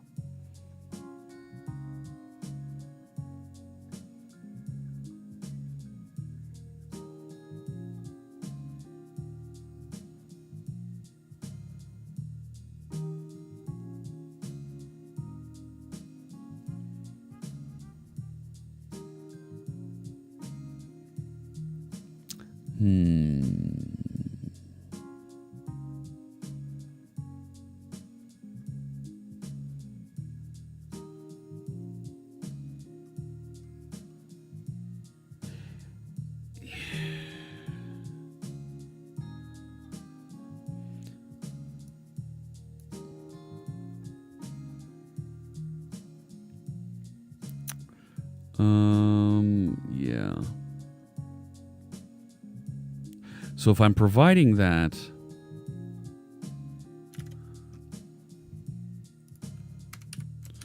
right, if I say provide service, type of code suggestion proxy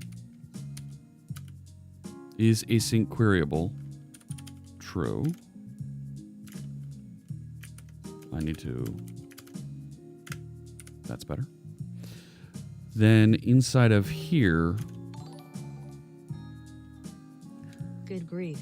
4 months of Fritz. Thank you, Mike. Yes, of course, we'll make a donation to Girl Develop It. Yeah, 4 months with me. Absolutely. I appreciate you subscribing. And yeah, we're going to keep it up. We're going to continue to have some fun here. Feels like, all right, let's see what that does. So get rid of,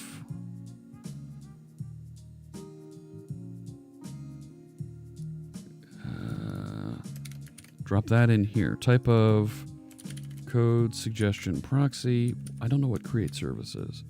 The async service creator callback. I don't know what that is. What's...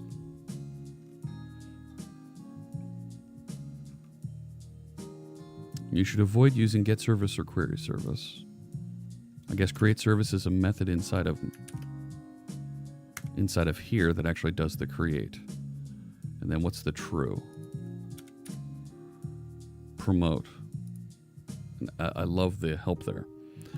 So if I donate to you and you give the money to GDI, can we both claim Microsoft charity match? I'm not a charity. Awesome Observer, thank you for the follow. Tagaron. Another 2 months for gold. Almost there. Thank you so much. Yes, absolutely. The gold indicator next to your name. Very cool.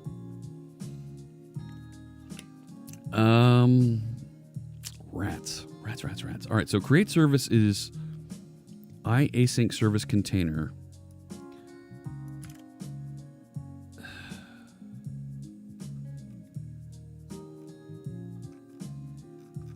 See, this is confusing. So this, yeah.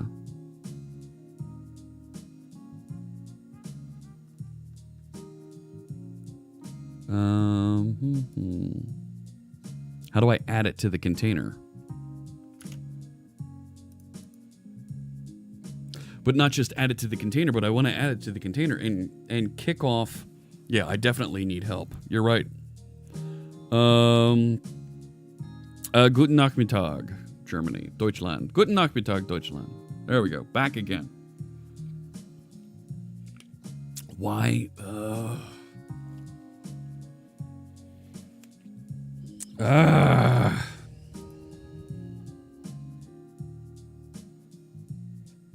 Why is that SignalR client just blocking and not doing anything? Right now, I feel like I've gone round and round, and I haven't actually accomplished anything. You know?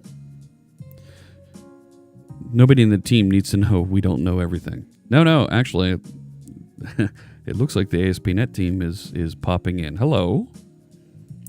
It's 9:15 on the West Coast, so hey, they're here. Vindicator Vef. Hello. Welcome. Yeah, I want to roll back these changes. I do not like what we just put in here. Because it's not starting it. First time I see the Visual Studio SDK. Yeah, I'm going to roll back what we started putting in here. I don't think this is right. The provide service and trying to hook on to Visual Studio's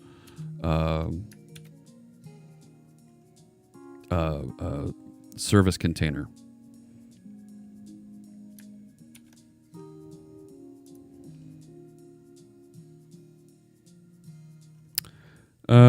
Yeah. Oh, thank you, Vindicator. Yes. Oh, Connect was a blast. So this does correct. Oh my gosh. Crows, thank you so much for sharing that subscription. And of course, we'll make that donation. Very cool. Thank you for sharing that. All right. And now Glenn's joined the elite group of folks who can use the .NET bot in chat. So why does it hang? And is there a way to get any kind of log information out of the SignalR core .NET client logging? Right, I want to know what it's doing in there. The .NET bot is already your boy. Yeah. Now we need a stream to learn how to use the .NET bot. It's simple. Just type C# bot, but all together, all one word, and you get one of those. If you're a subscriber.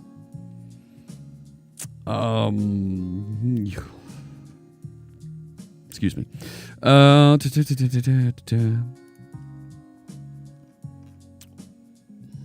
Xamarin has special requirements for Visual Studio version. DD3D.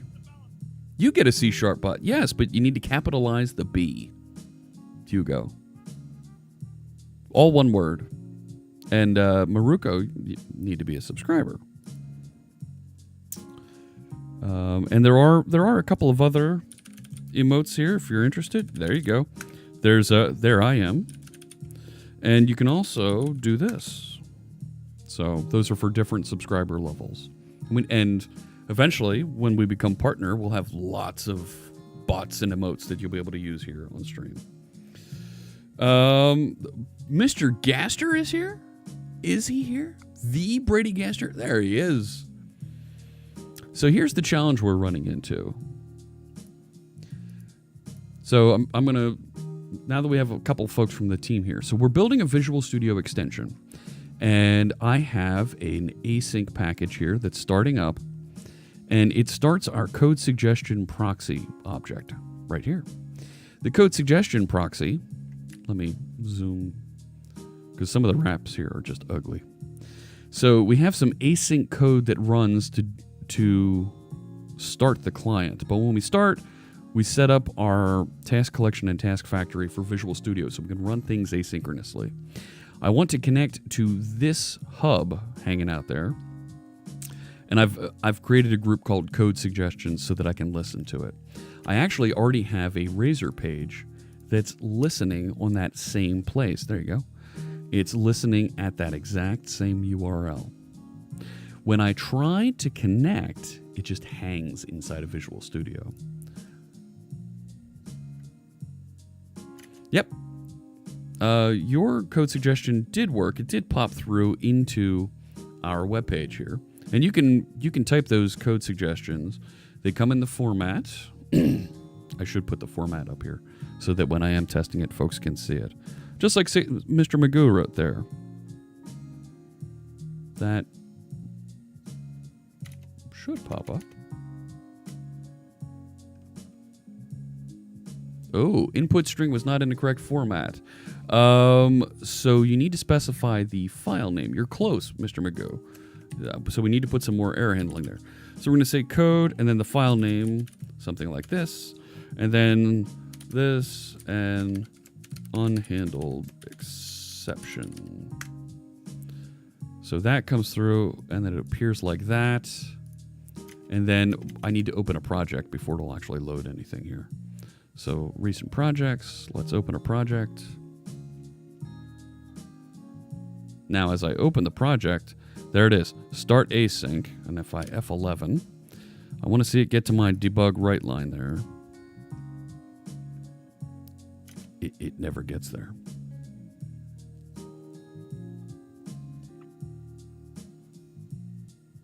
Mads K used SignalR with his browser link Visual Studio extension, but that was old guard. SignalR, not core. Wondering if he ran into issues like this. Good point. Good point.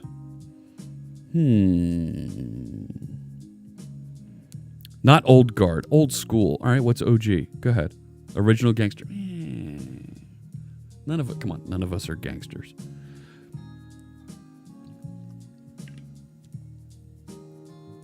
So if SignalR was used with browser link, can we go into Mads? Can we go into Mads GitHub and find? Should have a PR there. Hey, there's Mads. Hi, Mads. Hello. Browser link should be in here somewhere. He's got a couple repositories. Browser. Let's see if browser link pops up. Reload on save. Browser link inspector. Browser sync. Browser link. Yeah. Oh, no.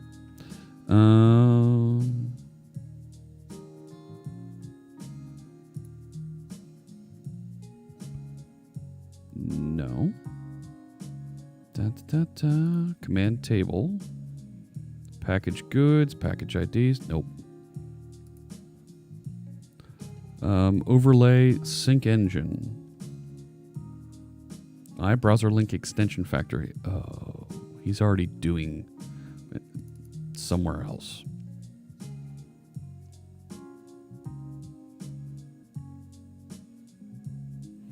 Surfing Twitch. Can you make a Visual Studio extension with other programming language like C++? Is there a list of ones you can use or something? Yes. Yes, you can. Some people call me Maurice. Surfing Twitch, I appreciate the follow. No SQL shenanigans from Bobby Tables. Mr. Robert Tables to you. All right, let's go back to Mads here. I wonder if Mads is available.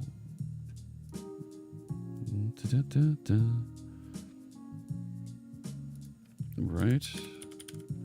Wasn't Browser Link, though, originally part of... wasn't it originally part of one of the Web Essentials? Ooh, Visual Studio SDK meta packages.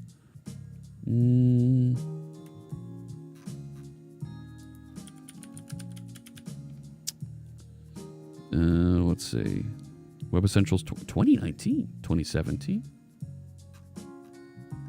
There was 2015, 2013. Let's see. Is it part of this one? Editor extensions? Browser link. Yes. Yes. Now what?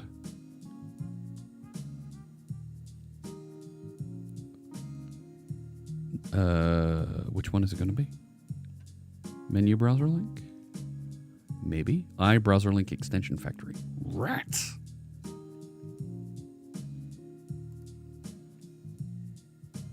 Yep, now it's up to me to merge it. What did you create? A pull request on what? Stream Tools?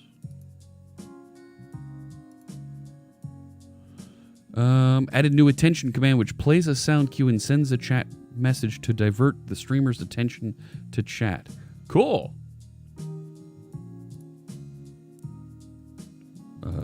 What did you add? Configuration. Wave file. Okay. But what does it actually do? Netcore audio player, play. So it'll only play for me. But that's cool. That's very cool. All right. I need to come back to that, but I'm trying to figure out where... The Signalar Guitar Hero. Brady has done that demo at Ignite. Excuse me. Darn it.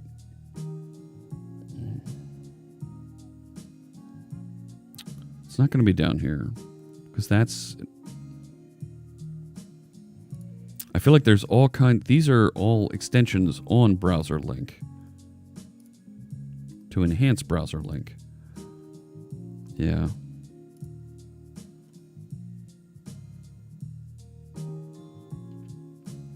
Yeah. Different. Right. Wow. No, not that one. I want to do TI browser link. No, it's... Why didn't it come anywhere near it? No, it's not here. Maybe we can learn something from... What's this from? Swan Discord. Extension that enables Discord-rich presence. Ooh, okay. Here's their package. Package registration. So this is not an async package. Provide auto load, no solution, or if solution exists. Okay. Go with string. A Discord controller. That's the same type thing that I'm doing. Create an instance of something and stick it out there. Don't care about that. Global configuration. Don't care about that right now. Initialize. Get service. If config presence. So that's the Discord config. Discord RPC update presence. Well, where's it actually?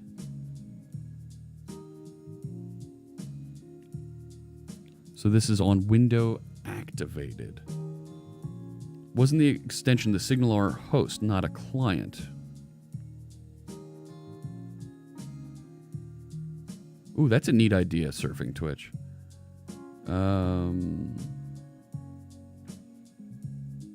You should be able to do something like that.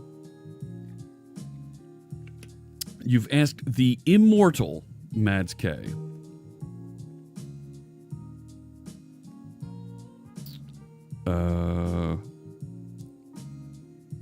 If we were, because as you do know, Mads What I do have are a very particular set of has skills. a very particular set of skills. Skills I've acquired over a very long career. Yes, of writing lots and lots of extensions. So on the initialize, so what's interesting here is, so it's right. He's calling Discord controller initialize, right? Which is right. That's got to be doing right. The Discord initialize has got to be connecting. Right, so Discord RPC initialize. But that's actually not asynchronous. Oh, oh, oh, you turkey. It's reaching out to the Discord DLL. Okay. Okay. But it's still synchronous the whole way down. Where we're going asynchronous. Where did it go? Right, so we're still synchronous there, even though it's making that RPC. He's creating a Twitch account. Oh my gosh.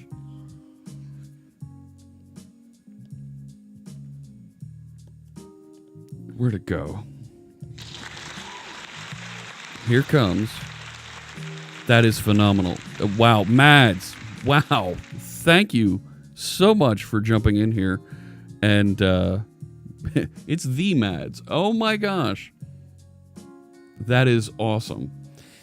Wow. Thank you so much. Here's what I'm going to do, friends. So that we can all jump in here and be able to take a look and see the code. I'm going to sign in and set up a live share. No. Use another account.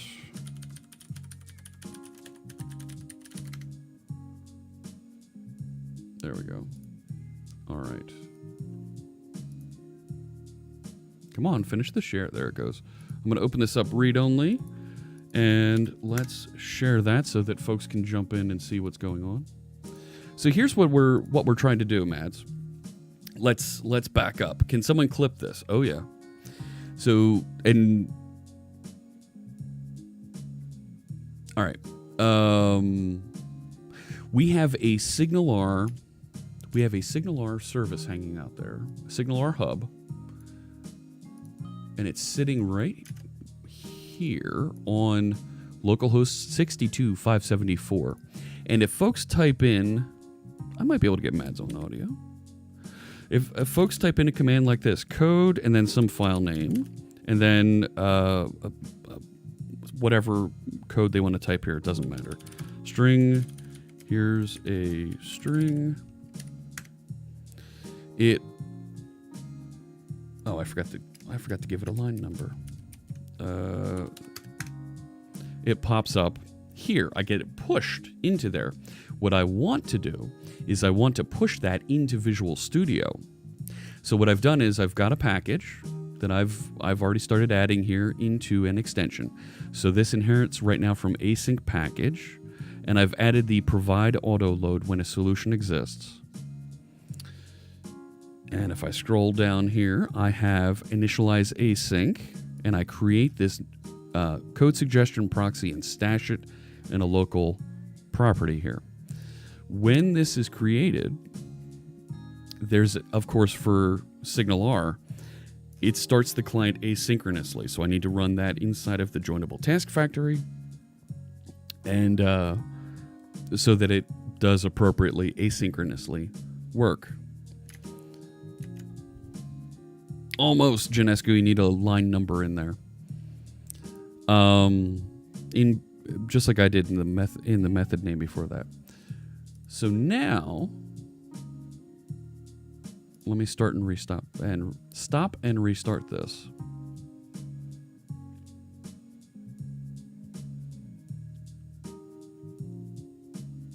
And I don't think the live share audio works. Viewing message streams in oh, okay. Brave Cobra might have a hint there.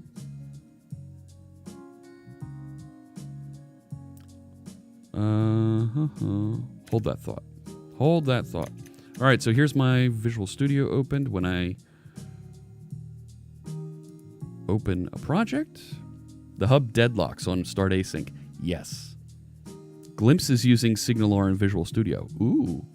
Okay. Okay. Now we're talking. I think we all wish we could ring Mads on when we're building Visual Studio extensions. And I know this is. So there it is. It loaded.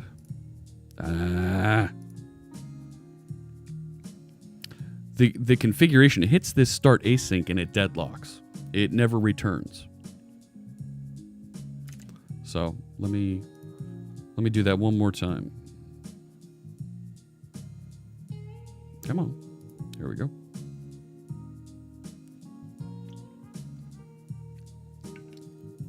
I'm thinking I could use the text adornment, but that detects certain phrases and not hex codes.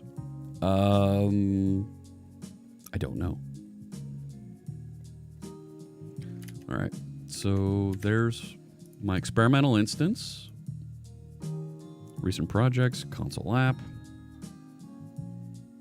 Yeah, I'm going to step down to it. So loading the project, and we should see this kick off. Come on. That's another thing. That loading on the experimental instance takes a little bit. Here we go. Here we go. All right. So I F5. There it is. Start async on that connection. I F11. And it never returns.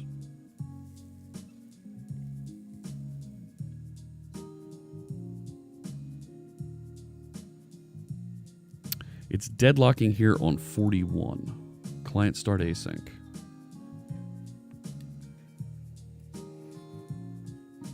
Go away. Which feels like, right, there's, I wish I could see what it's doing there, the negotiation that's happening.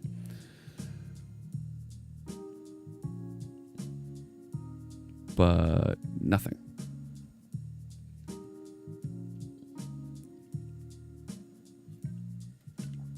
Now, one suggestion that we got was, don't create my own joinable task factory. Use thread helper. It is. Right here.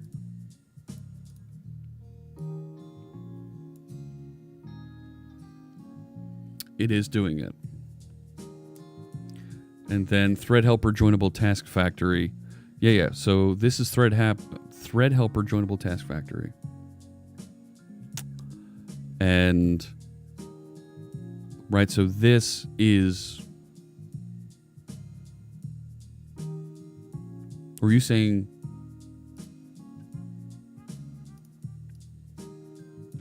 Go like this. Go thread helper, joinable task factory, just run async. This is what was in some of the documentation that we found. I will comment those out for now.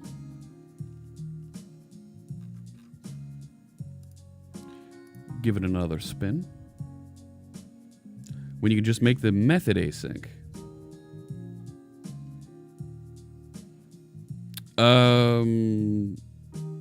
Don't create a new collection. Okay.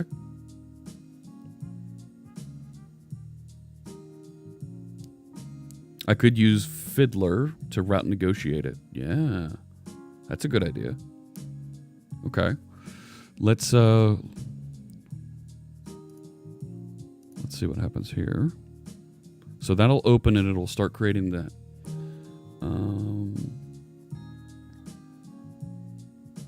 Okay, so I have shortcutted to... Shortcutted? Is that a thing? Shortcutted?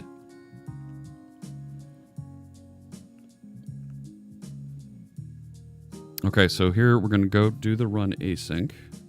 So there's the start async. Okay, preparing the solution, and I expect it to get to that debug write line.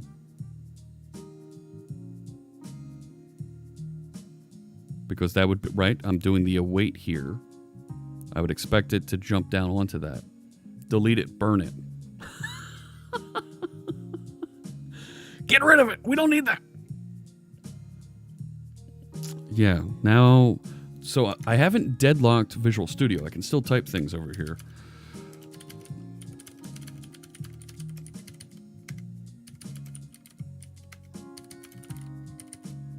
And that works. But I haven't hit this line yet. I'm still on the await. Could be made async and then no call needed. Just await it from async package. Okay. How do we make this async? Well, I'm creating it here. If I make... Okay. Let's do this. Let's not start it here.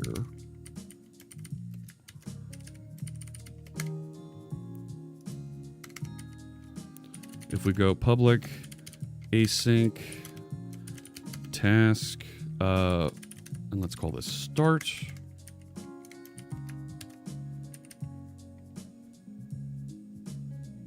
Async, yeah, task start. Why the heck? Must be void task or task T. Whatever. There we go.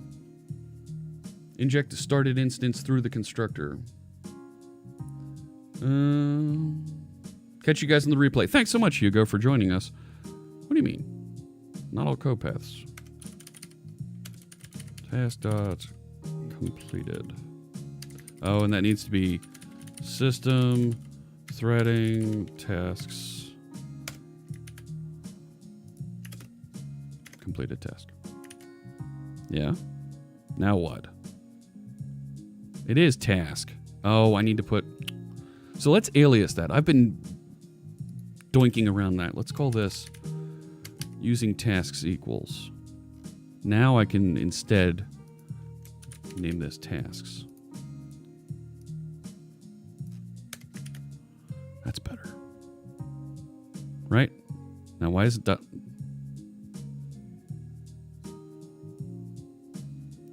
What? It is coming from the wrong. Does it ever return while the client is running? Add configure await false. It never returns. It never finishes. Start.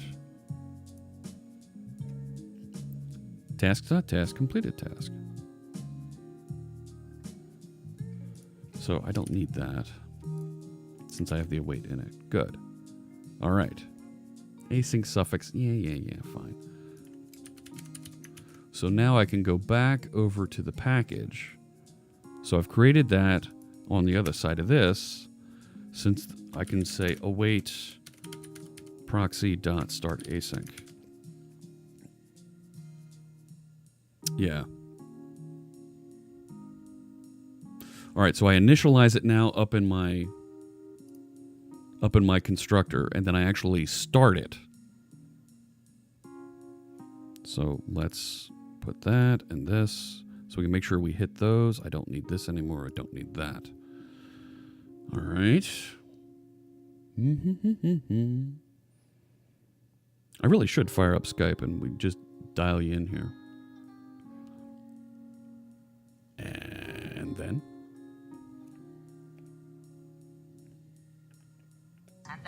Here it comes. What's the hat? Robert Tables, this is the Hollywood Tower Hotel, otherwise known as the Twilight Zone Tower of Terror. All right, here we go. Thank you, Brady. Load the console app. And we should see it kick off and get here. There, okay. Package did not load correctly. You can get more information at Visual Studio 15 blah blah blah activity. All right. Let's go down into that. That is in app data. Microsoft / Visual Studio 15.0 Echo Alpha all the way through EXP activity log XML, and I'm going to open that with Notepad. Yes. So what happened? Give me an error. Give me an error.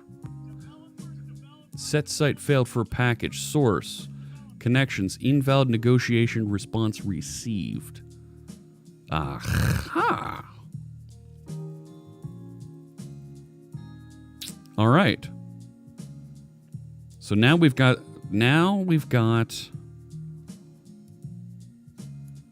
a Signal R error to track down.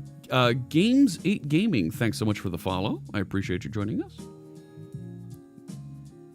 Can we make that error a hyperlink?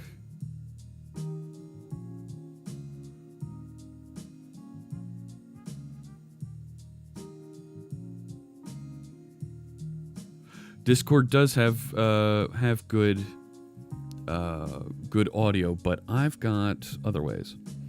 Be great in the dialogue. Yeah. Right? When that error dialog popped up, to be able to click it and open the file. I agree. All right, so we have ASP.NET Core HTTP connections common. That feels weird. Sort the folders by date. What folders?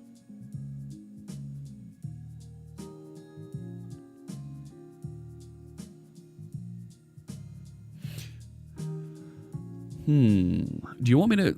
Mads, would you be interested in jumping on Teams and getting it dialed in here? Over audio, at least?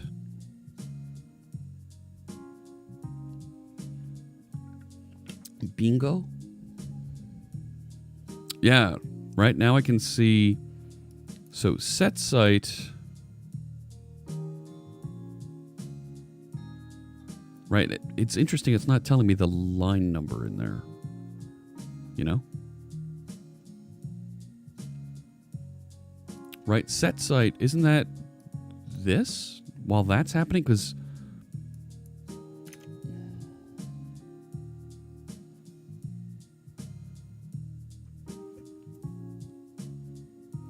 Do we need to add the Signal R client DLL? That might be a thing. Go back to the manifest. So we added Newtonsoft JSON. Where assembly. File on the file system. Do I need to add... Do I need to add all of these? I think we probably do.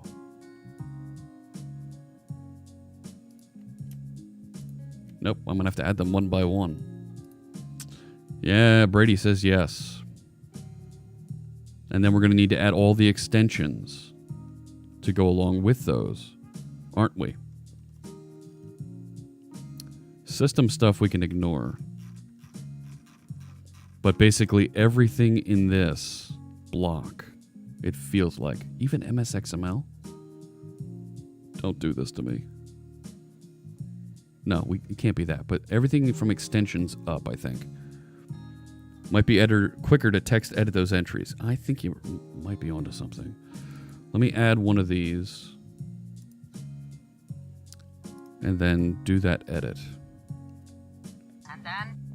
Copy and paste. Lots and lots. Oh, no. Yeah. Ugh. Might not be that much easier to do that. Set a breakpoint, you should be able to see it.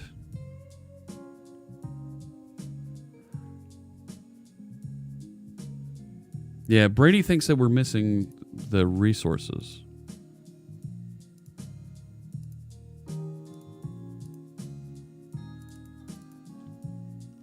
Right, so I just grabbed abstractions. If I grab the client,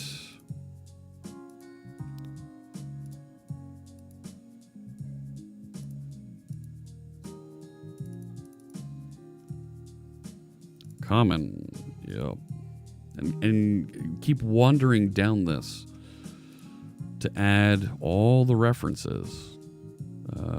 Assembly.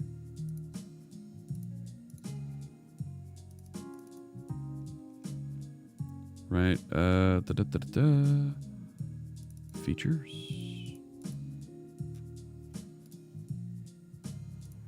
Isn't there like an assembly load exception? Doesn't NuGet do that for you? It does put it in the package, but it doesn't package it. It does put it in the project, but it doesn't carry it over with the V6 so that it gets copied into Visual Studio's folder, is what we're seeing. Right, so there's the client core.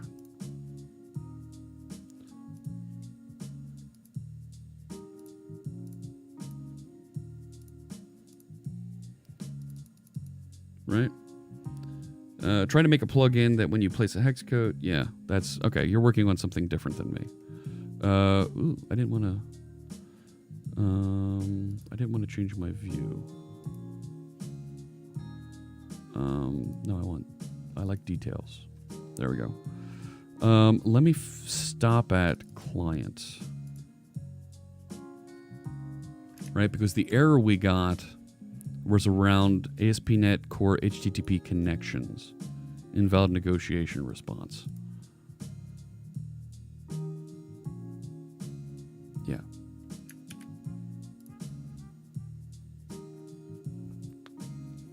There is a VS extension helper adding DLLs easier to a V6. Oh, that would be good. That would definitely help. Okay, so this should now bring all of those DLLs over so they're accessible to Visual Studio. Okay. Here we go, console app. We should see it jump into here and eventually get to that await on the client. Color versus color.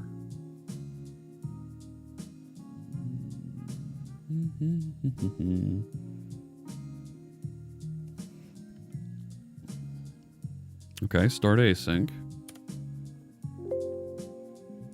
And now we have a new error on the activity log. Continues show it, yes. Luvetti, thank you. Unable to load MEF, could not load Windows Simulator Client, mono debugging. That's not me. Load synchronously and may not be supported. Load synchronously. Set site failed for package. Invalid negotiation response received. So now it feels like I need to step into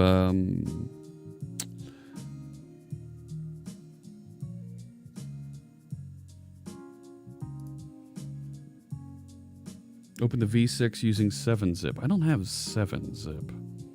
That V6 gets written where on disk?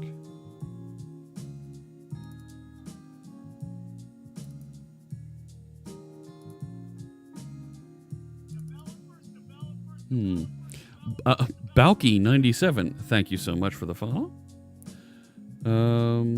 Did I also add the message pack lib? I didn't finish adding all of the libraries at all. Close that, stop this. So if it's reporting, let me open that again.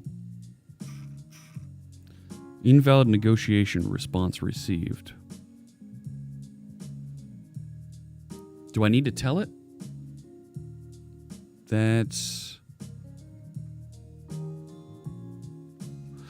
Let's go back to the hub. My configuration for this is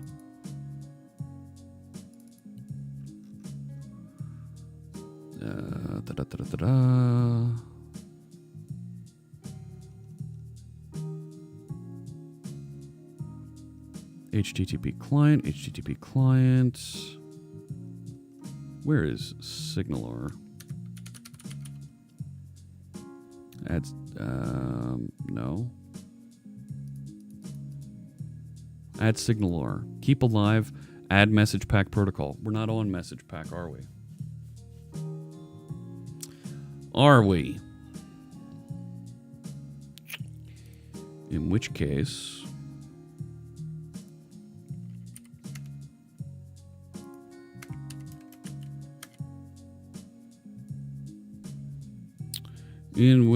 don't I need to tell it to use message pack?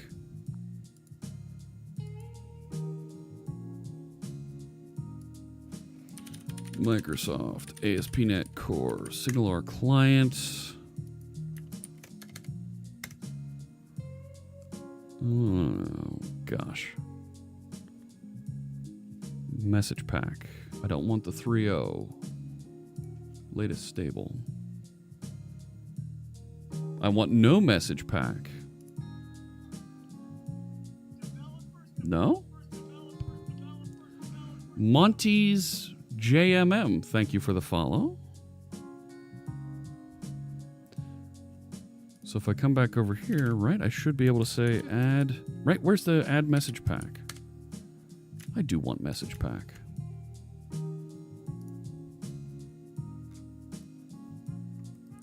Right now my server is doing both. Okay.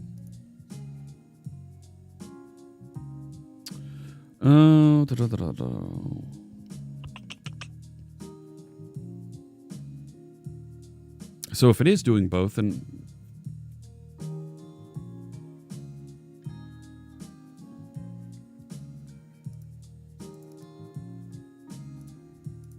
let's add a test console application. Just to get something. Actually, let's add in the existing one that we wrote out there. Nah, a new one.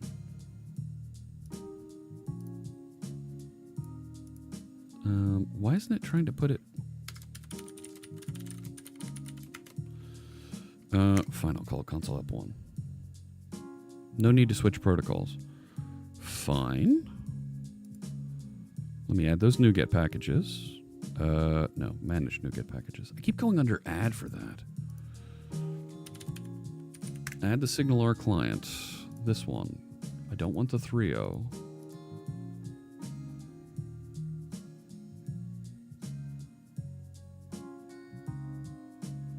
Go.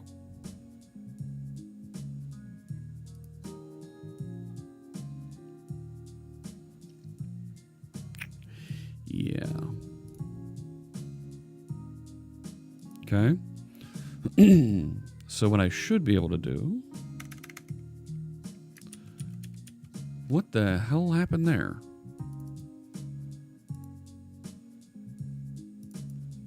Yeah, we removed that. You turkey. I want to be able to do this.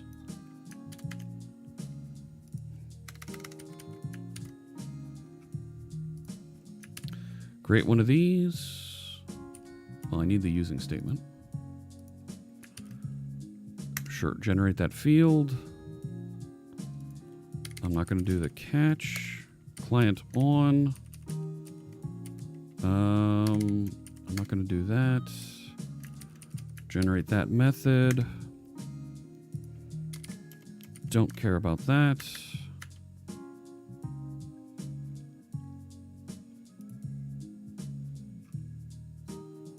It generated the wrong signature.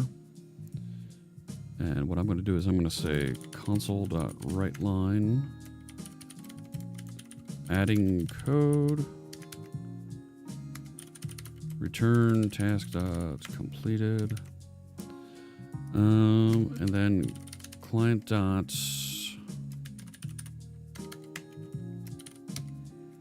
And that's fine. So if I set this as the startup project,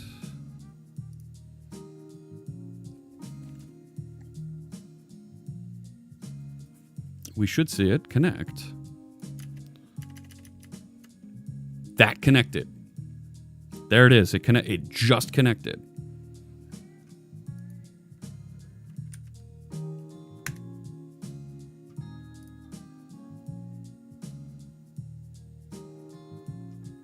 Now, that didn't call adding code.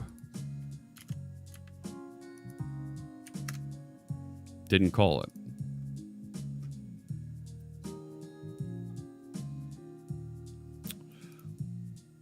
So the other thing is it hanging on this? All right, catch you later, crows. Got it, Janescu. All right, so there it is. So I have that information.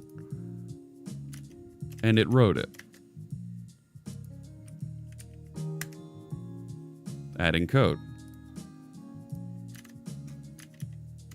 All right. So let's go back over to the proxy. Let's change this back. We know then that this needs to be a capital. But the start async never finishes.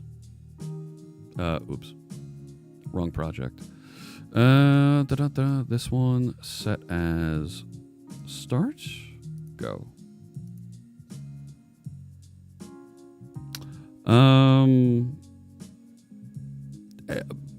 One should fire the other. It's two different methods. It's not too bad. The VS extension, not so much. Correct. That's what we're seeing. Okay, so there's that. And it doesn't actually run until I open a project.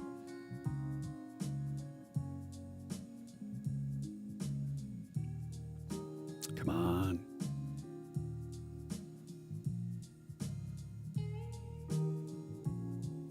So it's loading everything over here. You can see it. Right there you can see Visual Studio loading stuff. Start async. Crash. Now, we weren't getting this crash before, interestingly. So it's not...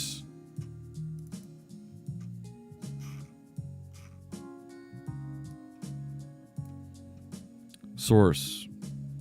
Invalid negotiation response received. So it's the exact same method, but it's not...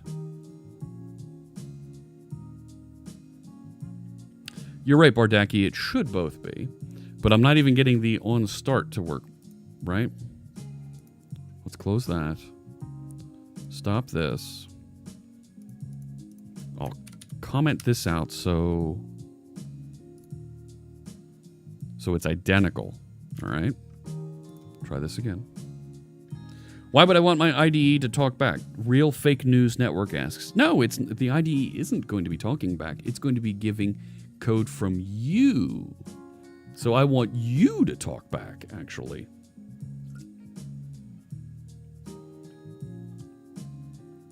So let's see. All right. That's opened. Project, console app. And we'll watch it load things over here.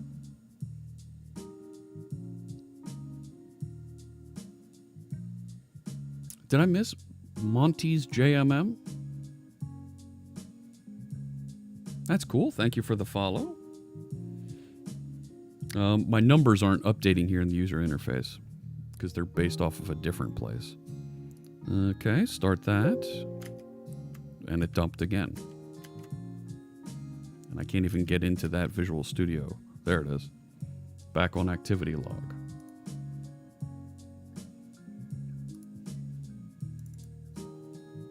So brand new activity log.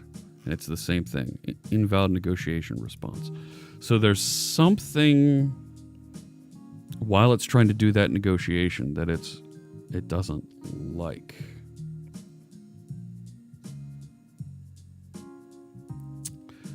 No.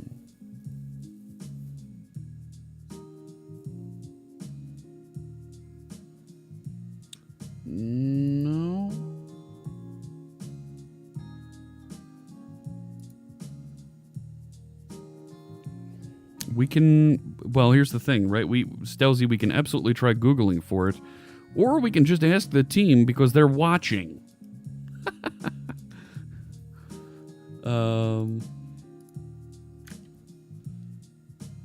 Let's see here. Let's go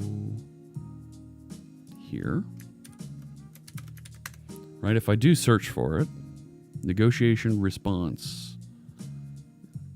Yeah.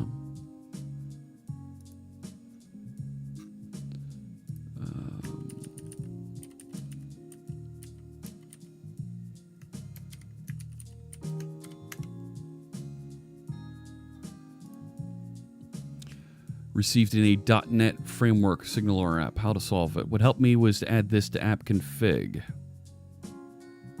Binding redirect on system buffers. Interesting.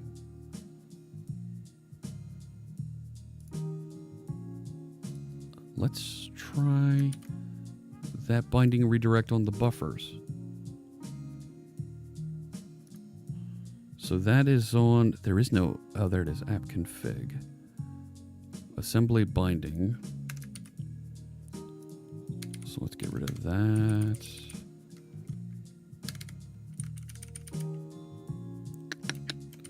Don't need those. Don't need those. So, well, system buffer is already in there, actually. Look. It's already right here. So we are already doing that. I'm not going to change that file.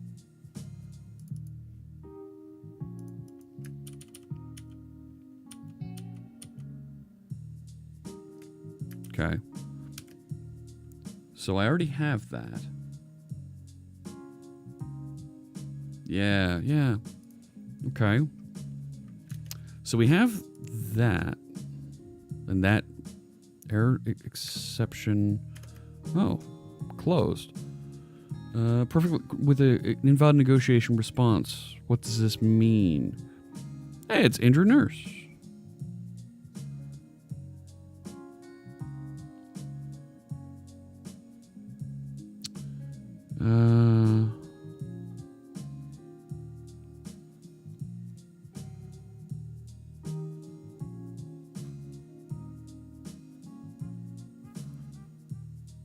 Trouble assembly loading from somewhere. Yeah.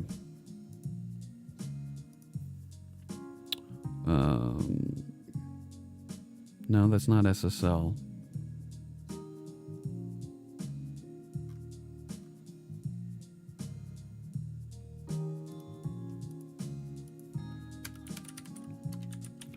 Signaler start async.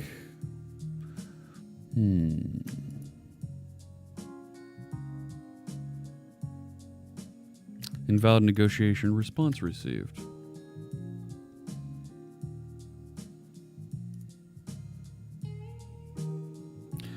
Thrown by, yeah, okay. Could not load file or assembly, system buffers.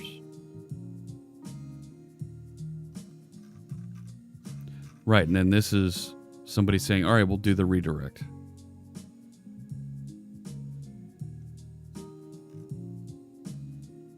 Oh, they slimmed it down and it worked just like we did.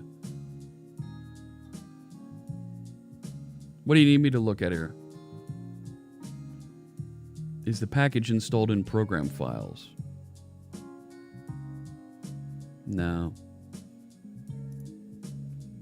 Is it blocking because of the async package page? Because of the RPC? Maybe. This is crisscrossing versions of Signaler is what this one is. Rats. All right. It feels like we're really close. So the challenge that could be hanging out there is, right, I'm starting this after I joined onto the main thread. What happens if I move it up there? Just to see what happens. Just drop the extra DLLs in the extension folder so you don't need to add them to the V6. I don't think that's the problem.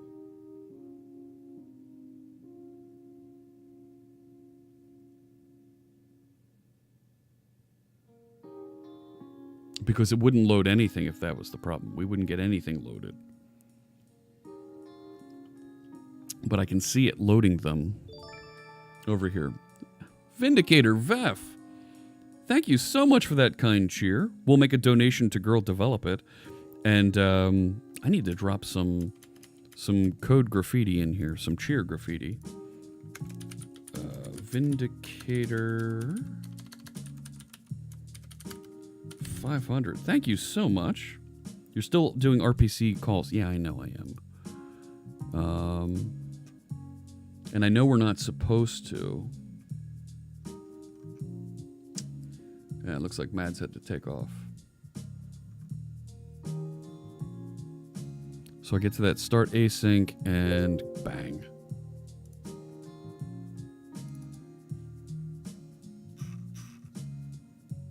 Yeah, invalid negotiation response. Do I have Fiddler? I do.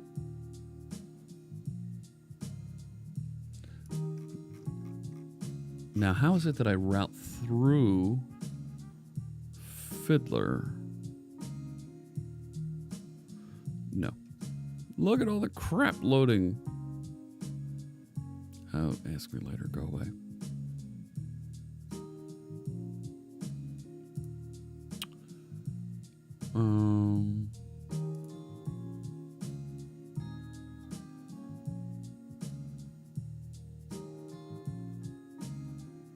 Yeah, how do I turn on the... Maybe on the first code suggestion. Well, how do I know that the first code suggestion has happened?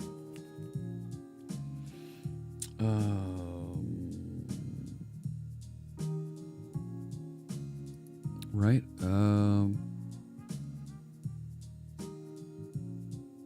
Shoot, I forget how to connect through here.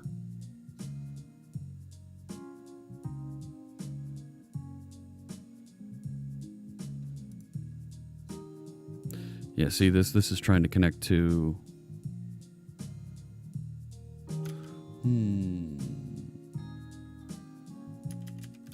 All right, let's try closing this. Let's see if we can get... I'm not sure what other methods there are to override, but that Discord one clearly made the RPC call to Discord, and it worked just fine. Add a menu command to start the client. Yeah. That would be like hard coding it almost, but yeah, that would work. All right.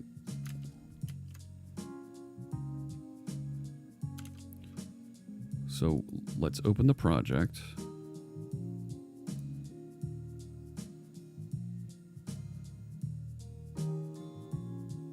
I mean, I could definitely put a menu item out there to do it.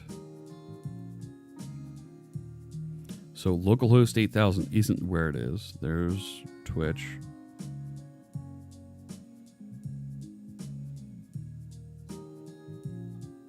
Okay, there's the start where it should be making that call. Yes. It didn't pop up here at all. It didn't even connect through here. That localhost 67 isn't here at all.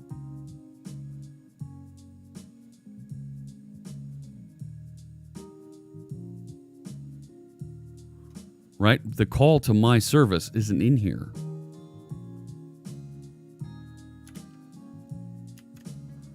Right? Localhost 62574, it never called.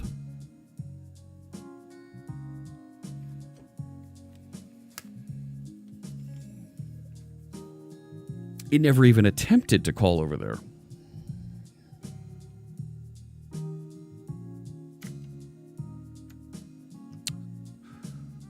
right? Versus if we go up here and we start this, it crashes before it makes the attempt.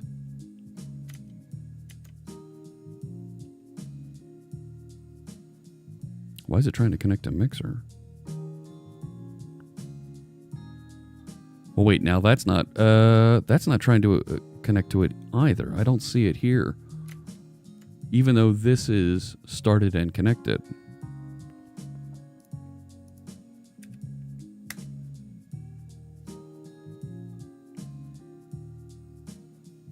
Oh, that's interesting.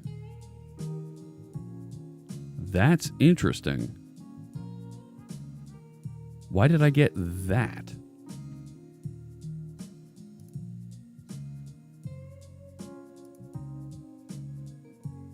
Response body is encoded. Yeah, decoded.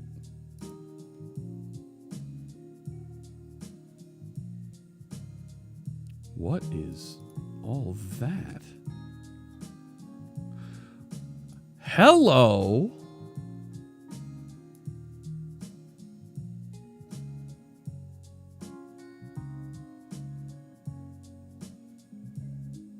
Whoa. 200 OK on my response headers. I'm not getting JSON.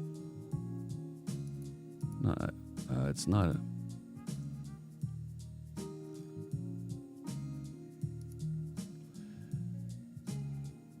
Where the heck?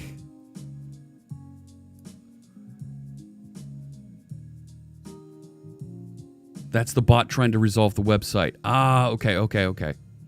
But I still don't see the request to... You're right, it's trying to... Look at the headers. Right, this is a request out to that location that doesn't exist. Okay. I have to change my hub URL.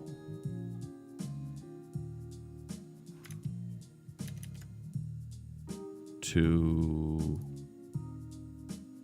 localhost dot fiddler port route. All right, let's try that one. All right. Filter on the localhost signal or URL. Good idea. How do I do that filter?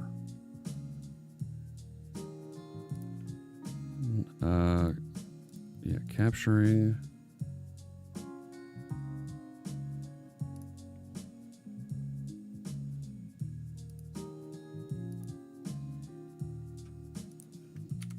Localhost.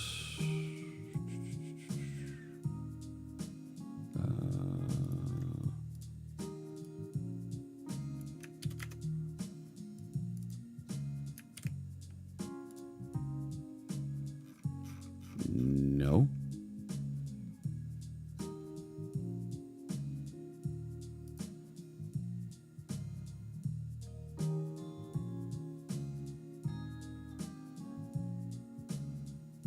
How do I filter? Capture traffic.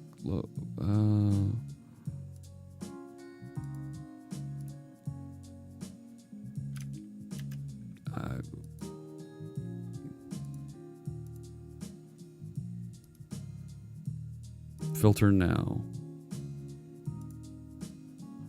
There's to the Q&A. Okay. No, nothing.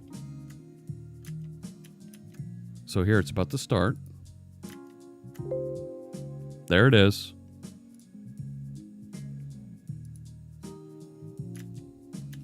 Right. Yes. But there it tried to connect. Stop capturing. All right, so here it is, application JSON, available transports, WebSockets, text binary, server set and events, blah, blah, blah. And it didn't do anything else.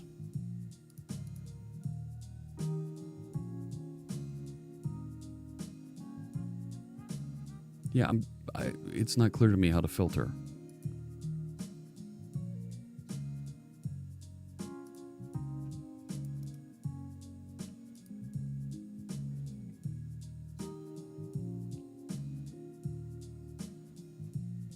Right? That's the one that I want to look at here, but...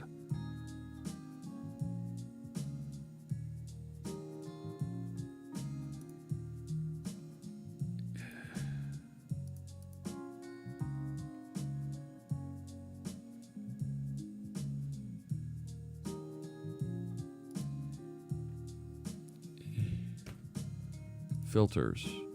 Use filters. Hosts. There we go.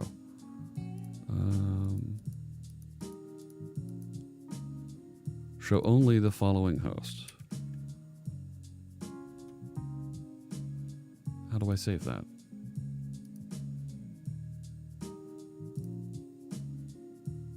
No.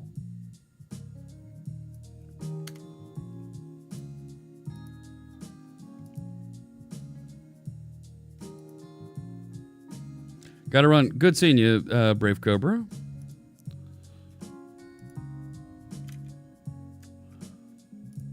Okay, so it tries to do the negotiation, but nothing comes back. Like, it gets upset. It gets grouchy.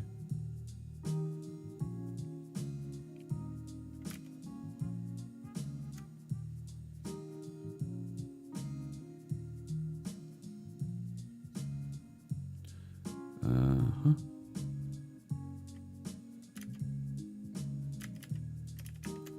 Where is it?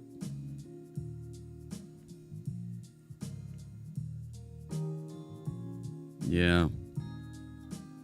I think you're right.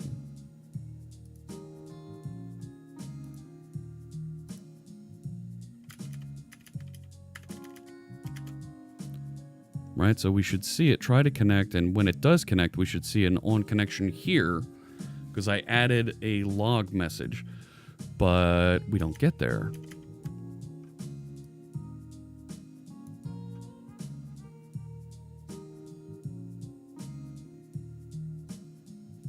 Okay, start. No, that's not the right format for the filter.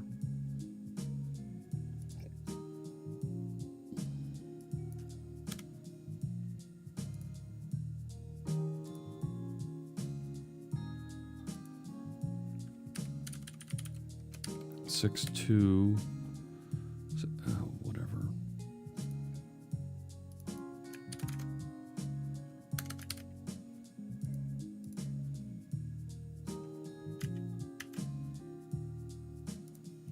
So there's something in Visual Studio that's preventing that from completing.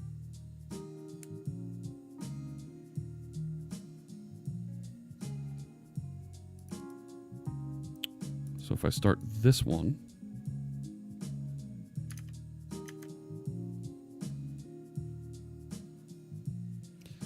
I need to change that.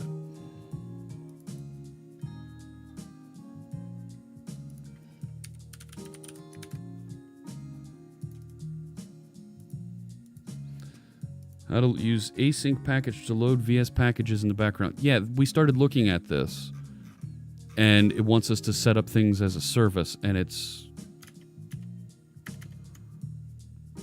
There we go. There's the negotiation. Follower stream negotiate.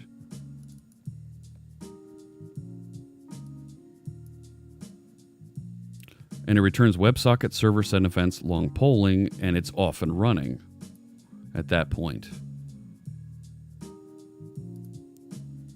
And then it connects, and it's got an ID, and it works.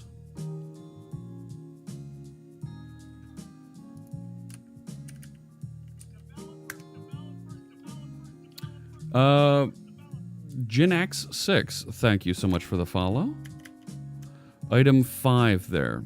You must take care not to make RPCs from your asynchronous initialization code. Okay.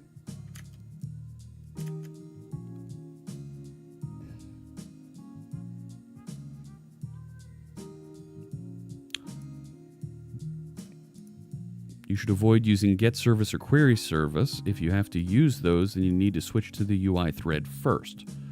Alternative is to use get service async from your async package. So then it wants me to add a service. Yeah. push the async call to the UI thread.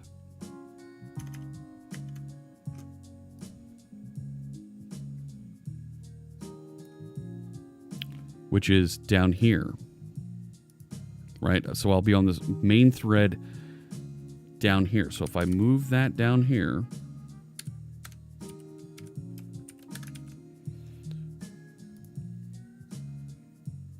switch to main thread async is right there.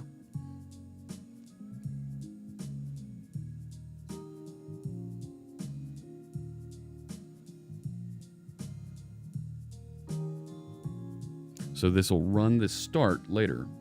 Have you tried not doing this at startup of the extension? Other folks do this at the startup of their extensions, and it works great.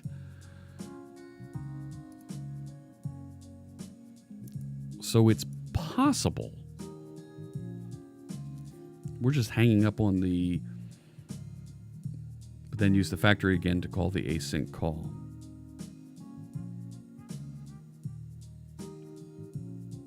We are using the factory inside of start async, aren't we? Oh, no, we're not. Ugh. Bang.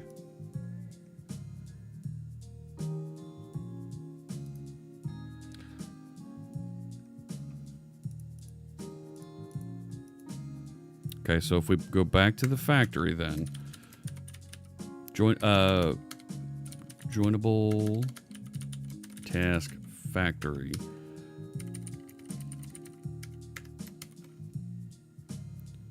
Right? Async delegates.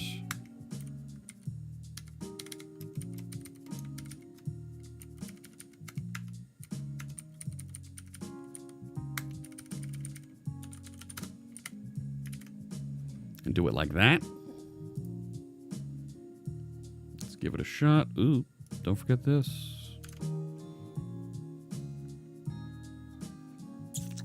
Come on. But it's clearly we're getting wrapped up in the threading here, right?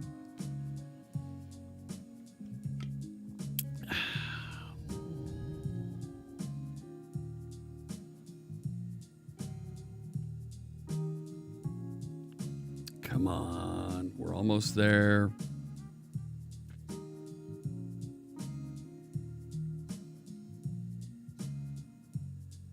Chasing threading issues.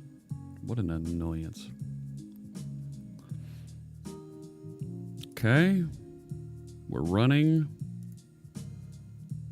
It's going to load everything now. That was a lot quicker that time. Intense debugging in process, label in the stream.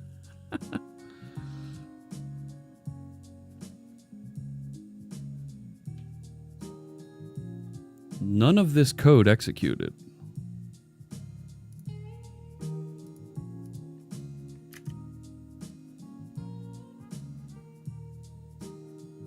Like, we didn't run any of that. Look. So there's something else. Because we didn't get that connection at all. That was the last time it errored out. Let's clear this.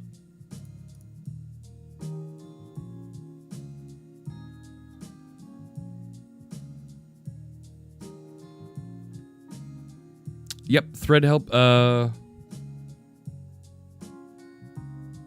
shoot. That's not a thing there yet. It's thread helper dot. You're right. If I were to do thread helper dot. No. I've got thread helper wrong there. There we go. Now try it.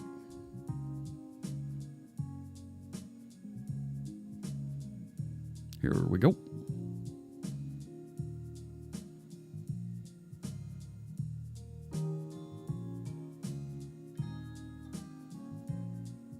Okay, where's that Visual Studio? Thank you. Open the test project.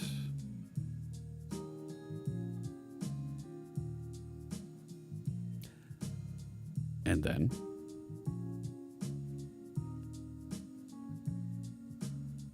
I'm expecting to see some of these lines execute. And the fact that these are white over here is giving me... All right, there we go. So we've created the object.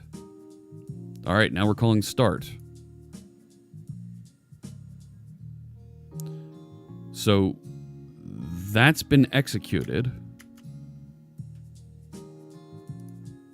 It made that request.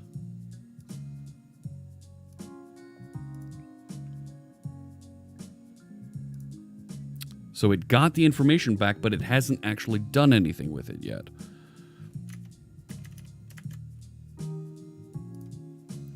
And Brave Cobra's code did pass through.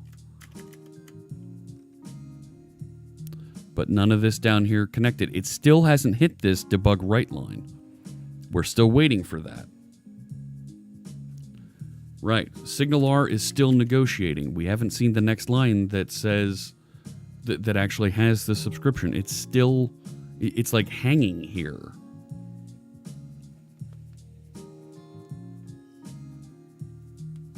Yeah, it's failing in the handshake.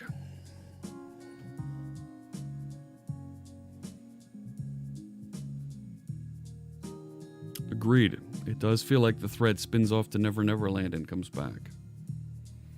Can you force the client of not using RPC? It's got to use RPC.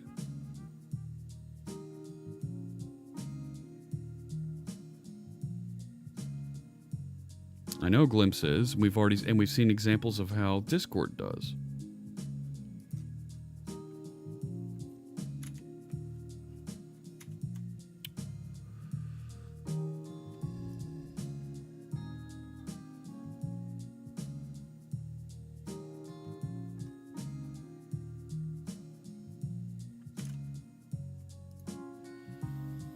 Yeah, I think we're going to need to do some more research.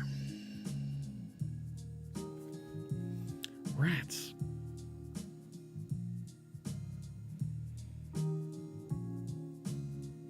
Yep, have a good one, Brave Cobra.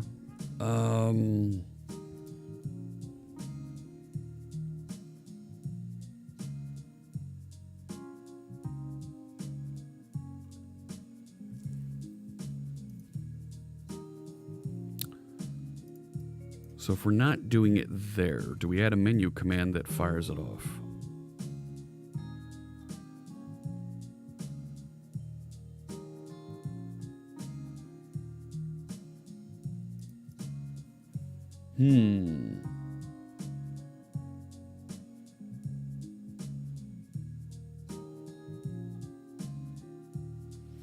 Well, I'm already running significantly late. Here's what I'm going to do. I'm going to check in where we are right now.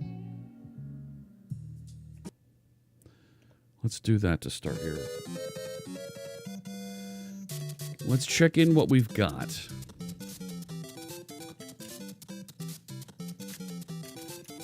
Yeah, this one.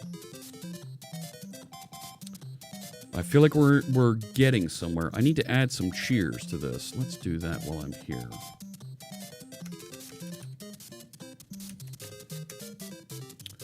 Let's copy in our cheers.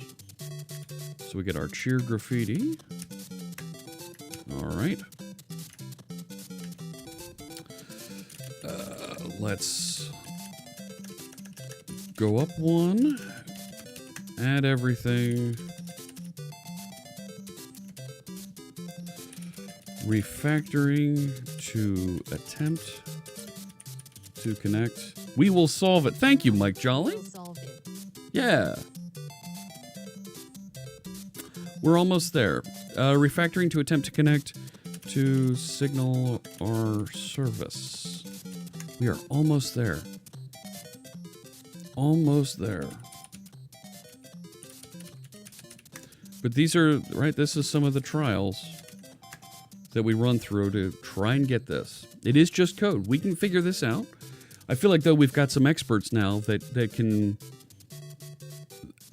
either point us to a little bit more information or get us get us debugged even a little bit further, a step down, and see what else is going on. Talk to me, Gooseman. Terrific to see you. Thanks so much for stopping by. Right at the end, no less. EF Core Relationships. You're going to need to talk to Julie Lerman on that one. All right, we got through a lot today. We went around a couple times on this, and we also had some interest in doing a little bit more with our Raspberry Pi instance. Oh, and you just joined Stephen Likens. I'm sorry. But we've got this firing up, and we've got it attempting to make the connection over to the service, and for some reason it just hangs. It doesn't hang anymore. We're now getting an error on this start async where it's just not finishing the negotiation. Leakins. All right, I'll remember that for next time. Thank you, Stephen. So what I'd like to do is I'm gonna, now that I have the source code available out on GitHub, I'm gonna I think talk to Brady a little bit here offline and see what we can do to just peel back a layer a little bit and see what's going on under that start async. That it's is there an error or something that's not throwing properly, and see if I can get just a third level support, somebody to help take a look there. Thanks so much, everybody, for joining me. I know there's a couple folks out there that are also doing some live coding right now. Let me see. I think Node Botanist was out there as well. Talking. Let's see who's also doing some coding right now. See if we can raid somebody. There we go. Dev Chatter is doing some work. Is Node we've never raided Node Botanist. Let's see if are they running? Node Botanist. Stepping through the start async method. Yeah, I think so. Nope, looks like Node Botanist is not currently. Okay. So let's raid Dev Chatter. You don't have to do anything. If you'd like to hang around, if you'd like to roll over to Dev Chatter, we will automatically take you over there. There we go. Thanks so much, everybody, for joining me today. We're gonna, like I said, we're gonna take a look into this. We're gonna peel back the layers a little bit and see if there's something else that we're missing in there. We're really close to having this working and then writing messages into Visual Studio. It's just this connection to Signal R that we can't quite get to happen properly. So you don't have to do anything. If you want to head over to Dev Chatter, stay right there and we'll send you over. Thanks so much for the follow, Beast Dispenser. But we're going to head over, and I'm going to be pushing some videos to YouTube a little bit later today. Check it out at that channel, youtube.com/C#Fritz, and we'll have some more videos for you. Tomorrow, we're going to do a little IoT. We're going to work a little bit with our Raspberry Pi. Have some fun with that. Take care, everybody. We'll see you over on Dev Chatter.